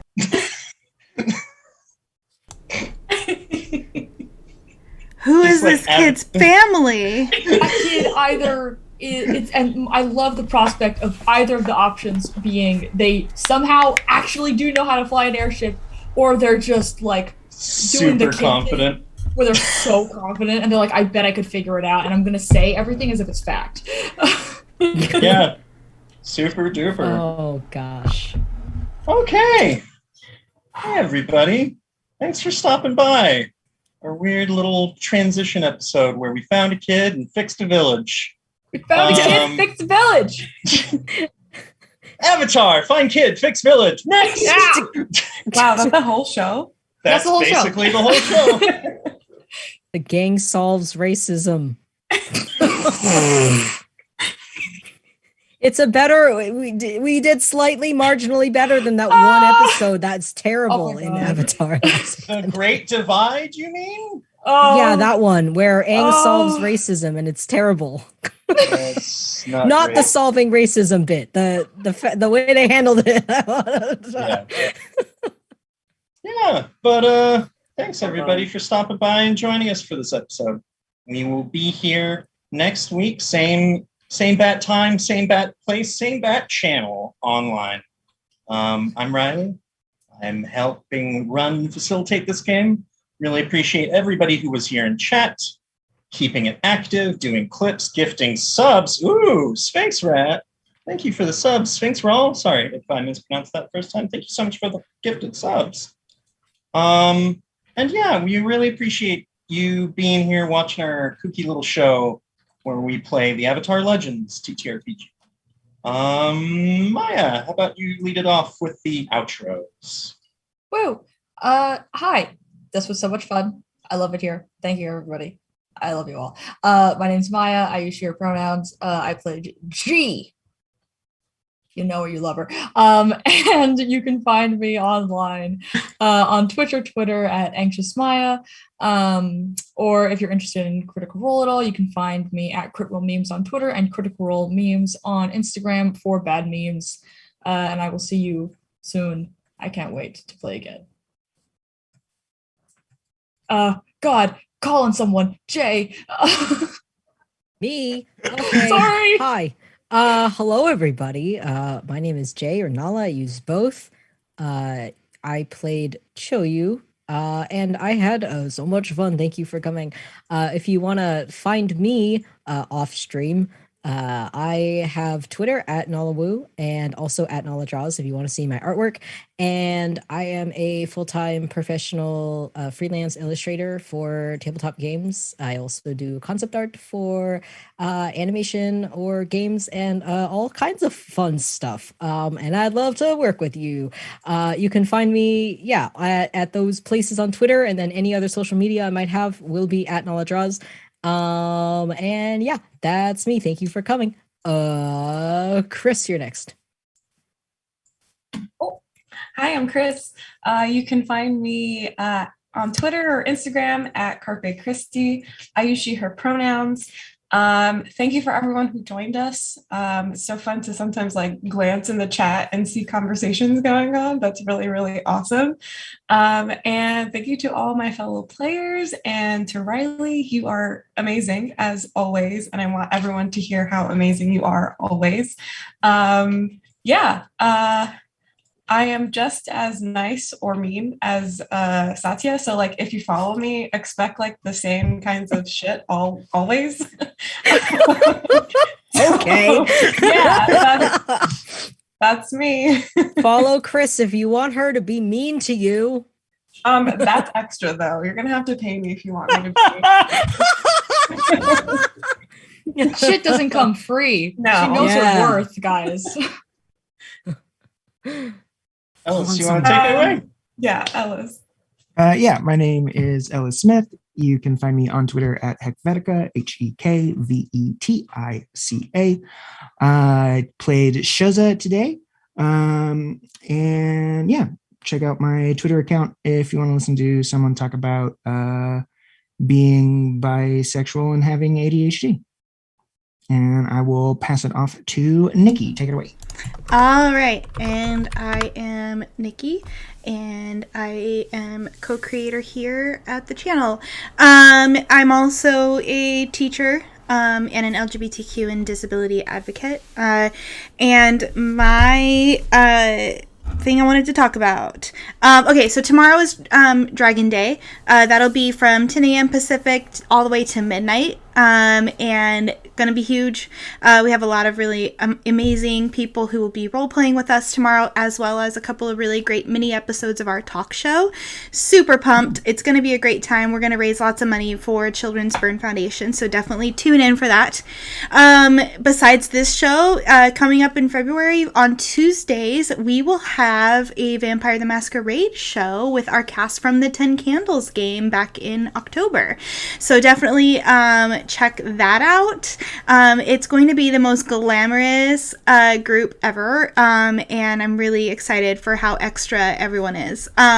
You're going to love it.